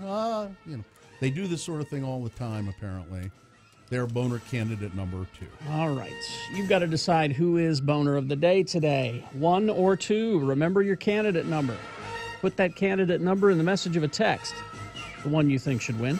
Text that to 33986.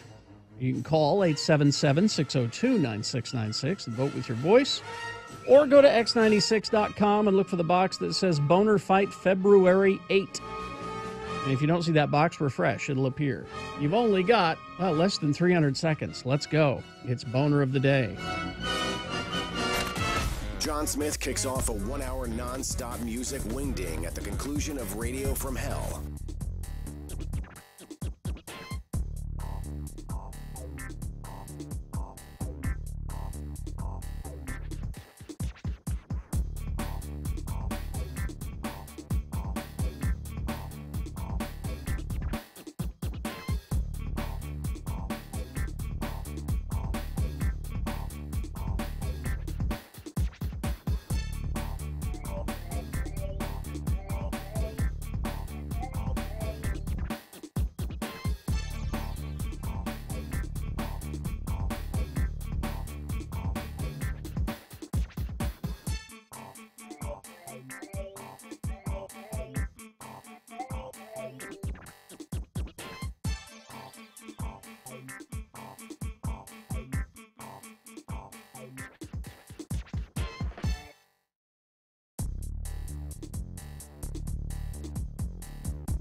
Gina Barberi.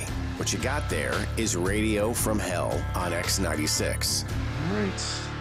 It is 9:35. Time to award Boner of the Day. And the Boner of the Day is brought to you in part by, oh man, it's delicious. Molcajete. Bring it out. It's full of steak and chicken and shrimp and cactus broth. And Cactus broth? It's a broth with cactus in it, you know. Oh, it's good.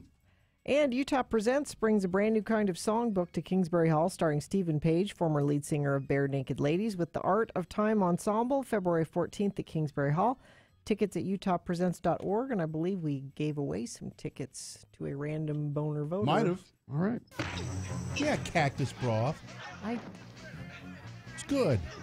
So we had Boner candidate number 1. You point that thing at me and I'll bite it off. Apparently a teacher biting a little kid's finger in daycare, special needs kid.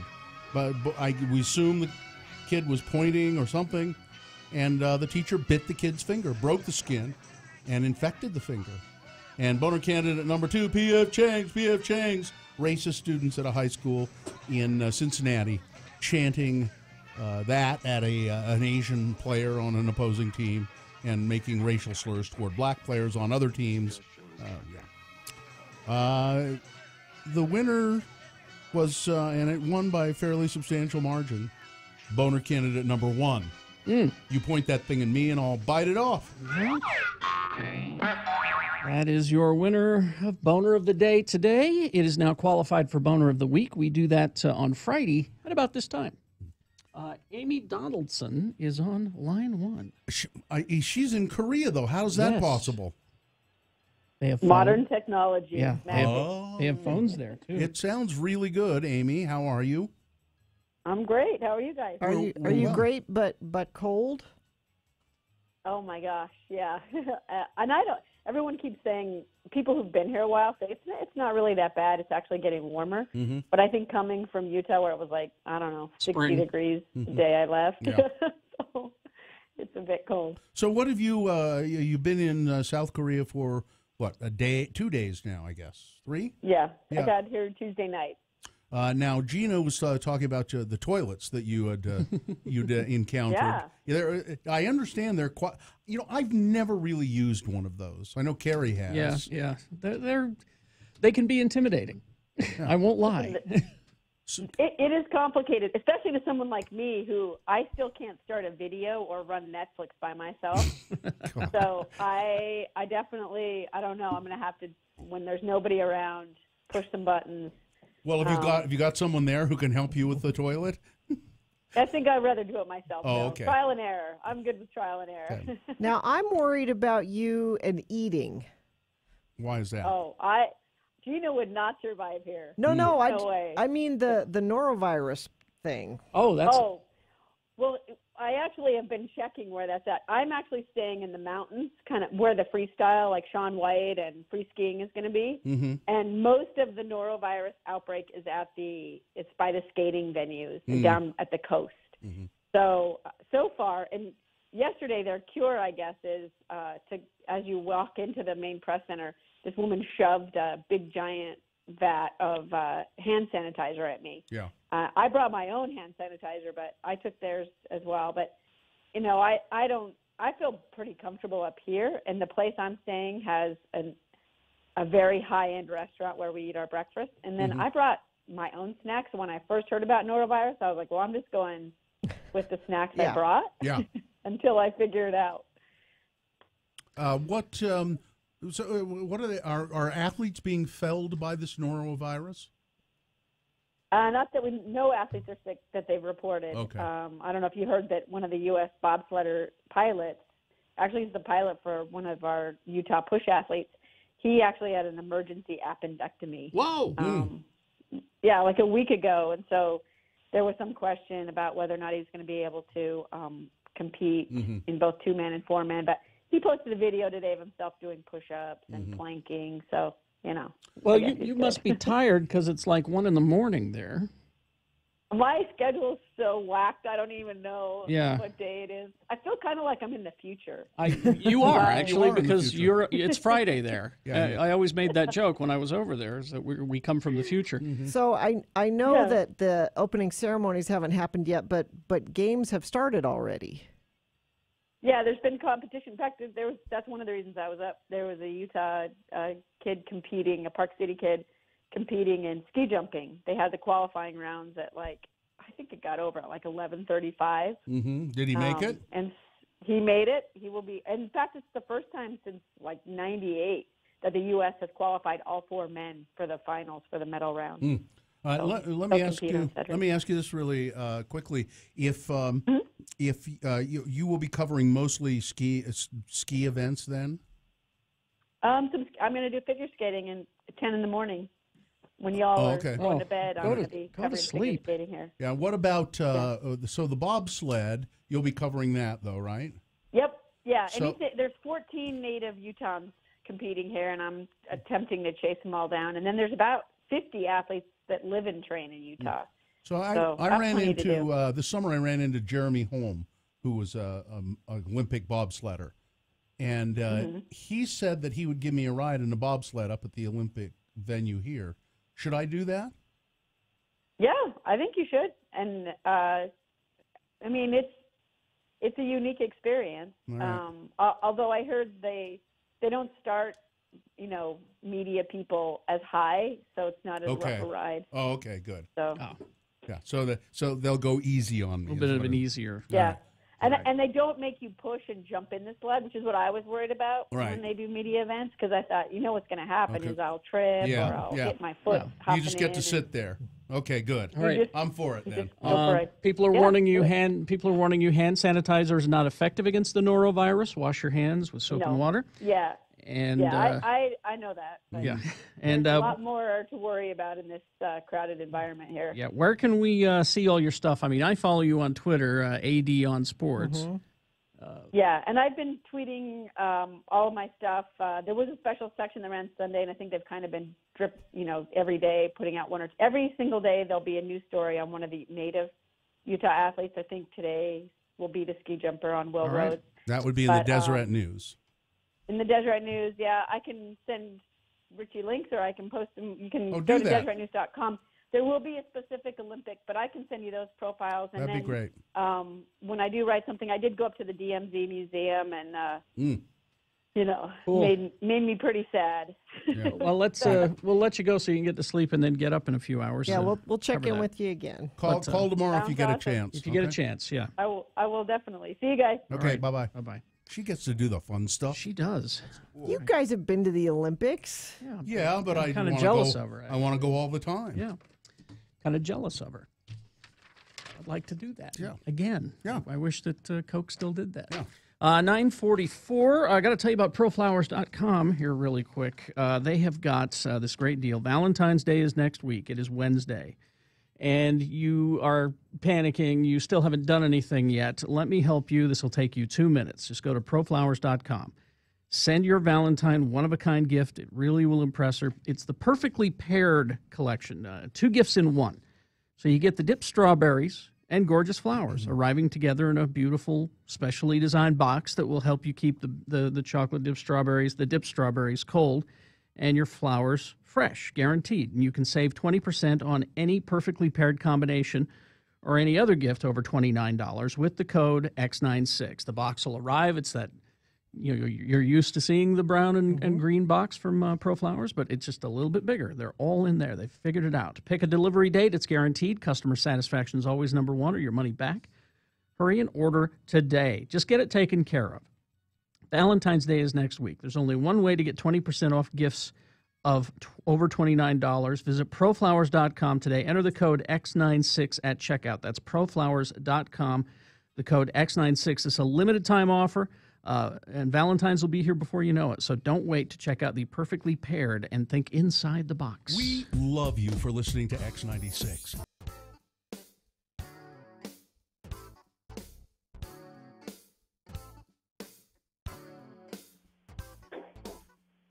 So, I realize I haven't talked a lot about food on the trail, and I'll try to send you some pictures. I've actually taken some pictures of plates of food that I've been eating, but it's really interesting. All the places we stop at tea houses for food, and lunch and dinner, and generally we'll have hot black tea.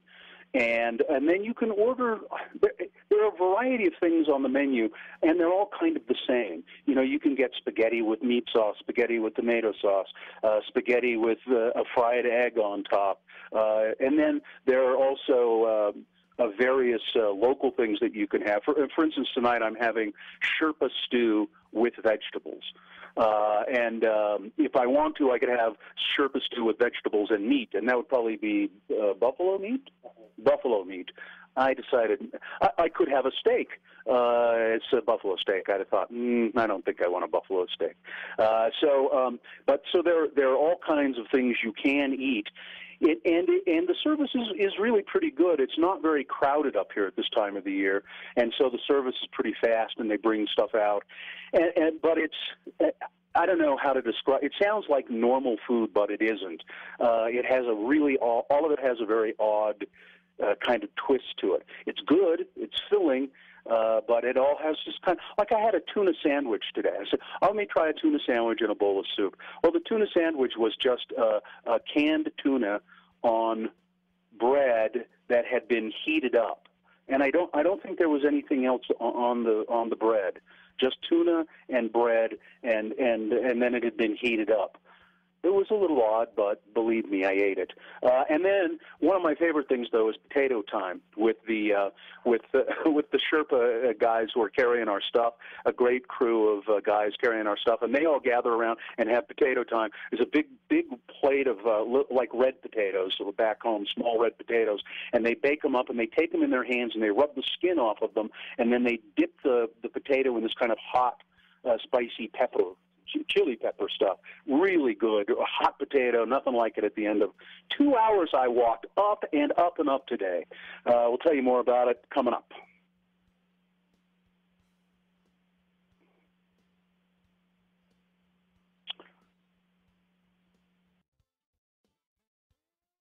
So I've been thinking about something as I've been on this trek. This has really been kind of the hardest thing I've ever done in my life. Walking along, and this is a staggeringly beautiful country. The vistas are almost indescribable. You see, we had a very good view of Mount Everest, Sagarmatha, today, and it looks tiny down at the end of the Khumbu Valley. It looks very small, because we're walking past mountains we're very close to mountains that are huge, like Amada Blom, which Dean has summited. How high is Amada Blom? A little over 23,000 feet. That's, of course, Dean Cardinal. So we pass mountains like that, and they make Everest look small. 5.5 hours today on the trail, very difficult, and I've had a lot of time to think. And the other day, something just popped into my head when we were trekking around, and I thought, when we get to the monastery, I'm going to cut all my hair off. It's not I talked to my wife, and she said, why are you going to do that? And I said, well, I don't know, it just popped into my mind, and I'm kind of tired of dealing with it on the trail. My hair is always soaking wet from sweat, and she said, is it a spiritual thing? And I said, well, maybe kind of it is. It is kind of. It's a humility thing, and I feel very humbled by this experience, by what I'm doing here. It's very difficult. I see people around me carrying 200 pounds on their back, and I can barely make it up the hill with 8 pounds on my back, and Geljan Sherpa says, Bill, can I take some? Let me carry your water. Let me, I am humbled by this experience, and now don't get me wrong, I'm not going to come back and be all weird and religious or anything like that, But it is a humbling experience, and I'm going to go to the monastery here at Tengboche tomorrow sometime, and I guess one of the monks will shave my head, and you'll hear about it on the radio. That's it for now from Tengboche, and namaste, everyone. Namaste.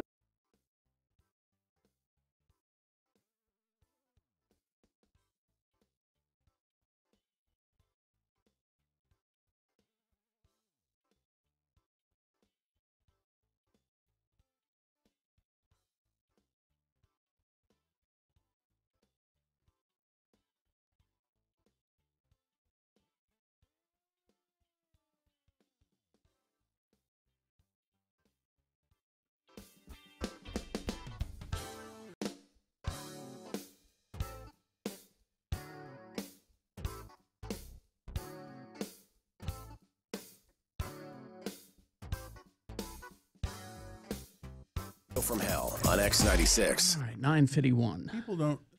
People don't, even the all-knowing truth, they don't understand my aversion to bald meat and bald food that has been put into a ball. So I think that's a fair statement to say that no one understands. I don't get it. But they misread the whole thing. He says, the all-knowing truth tweets at me when I talked about the cactus broth thing. He said, "Oh, bad news, Bill. That cactus ingredient comes from the parodia or ball cactus." That's fine. It has been deconstructed. It is no longer a ball. It's in strips. That's fine. He's awfully defensive about the bald meat thing. Just listen. I'm allowed to have this thing. All right. You have your things. You don't eat cheese. You don't eat eggs. You don't eat anything that's healthy. If I do one thing, I don't like food in balls. I just worry that, someday if you were like starving and the only food available was meatballs, I would deconstruct it. I have, as I said, you would just smash them. Yes. Yeah. Okay. They become patties. You know how else you deconstruct them? You put them in your mouth. Yeah, your mouth kind of deconstructs them. You wish. You know what's weird? Is my wife and I were actually having this conversation last night. What? About your... Who are you? I'm John. Oh, hi, John. How are you? Smith. Oh, John Smith. I have two pairs of sunglasses today for some reason. Anyway, my wife and I were discussing your aversion to bald meat. Yeah.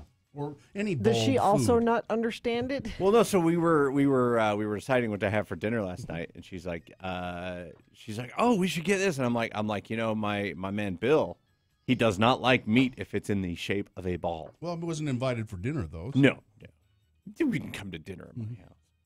I wouldn't come You to would dinner. not come to dinner. At my No. You know what we ended up having? What? Panda Express. Of course you did. What a surprise. Of course you did. Do you own stock in Panda what's Express? the deal? It's so bad that I go in. How many times a month? It's once a week. They go in, they know what you Once a want. week. I walk in and they just make it. It's like Gina at Hires. When she pulls up at Hires, they just wave at me. They wave. They give me the employee discount. They do?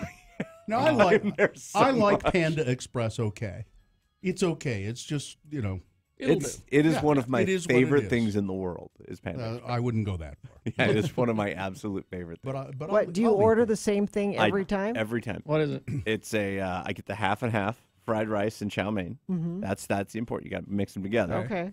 And then I get the orange chicken, Mhm. and then the sweet fire chicken. Okay. Because you mix those up in the rice too. Mhm. Okay. And on occasion, if I'm feeling extra rowdy, You want to kick up your heels? I'll if I'm really living it up, I'll get the honey walnut shrimp as a third entree. I can just hear that conversation. The usual, Mr. Smith? Oh, they don't even ask. Hold They're just on like, there. It's like, hey, John, how's it going? Actually, it's Hey John Smith because it's just one name to most people. The usual John Smith? The usual John Smith. Hang on there. I want the honey. Oh, special occasion. he's John. in a honey walnut What's mood. going on, Mr. Smith? And then so there's a Cafe Rio right next door. So I go over and I get my wife food at Cafe Rio and I get the Panda. Well, they got good tortillas over there. Right? Yeah. So I'll mix. Sometimes I'll get like a Tortillas and- quesadilla. What I would do at is the- I would get the tortillas from Cafe Rio and then Yep. take And them mix to it- Panda yes! Express and make a Yes! make a mushu. That's exactly what I was gonna Yeah. say. Why not? So I'll mix the two Mexican Chinese food. Yes. Oh, it's the best thing ever. It's called a mushu. A mushu. And it exists. Yeah. I love it. Yeah, almost every culture has a tortilla Yes. of one form or another. But there's something about leftovers. You throw it in a fresh tortilla and everything's wonderful. Add some chips and queso to the mix. Man, place that's to be. Yeah. I'm king for the day. Is it Chinese food? What? Mexican, Chinese? Chexican. Or Chexican food? Chinexican. You've been pretty quiet over there working I was that trying to out, figure haven't you? that out. You've been over there working that one out. I prefer Chexican. Chexican? Chexican is better, I think. You know, it's sharper. Chinese, Mexican, Chexican. Yeah, Chexican. Yeah. All right. Let's do a promo and get out of here. On Friday's Radio from Hell show. At 7 a.m., it's the meh question of the week. Apparently, I'm picking it. So send them to radiofromhell@x96.com. 7:45, just in time for Valentine's Day. Wade Taylor will be here to answer your divorce and custody questions. And just after Wade, we have our last Valentine's Day giveaway. That's all on Friday's Radio from Hell show on X96. See how I acted that line? You did. Like this. That's right. If you were watching on the I held out my arm TV, and, you know. and acted it. This is acting. All right, are we good? Have we got everything? I don't know if we're good, but we're done. All right. He's good enough. You know what I've got today? What's that? Dad jokes. Yeah. You want one right now? Quick.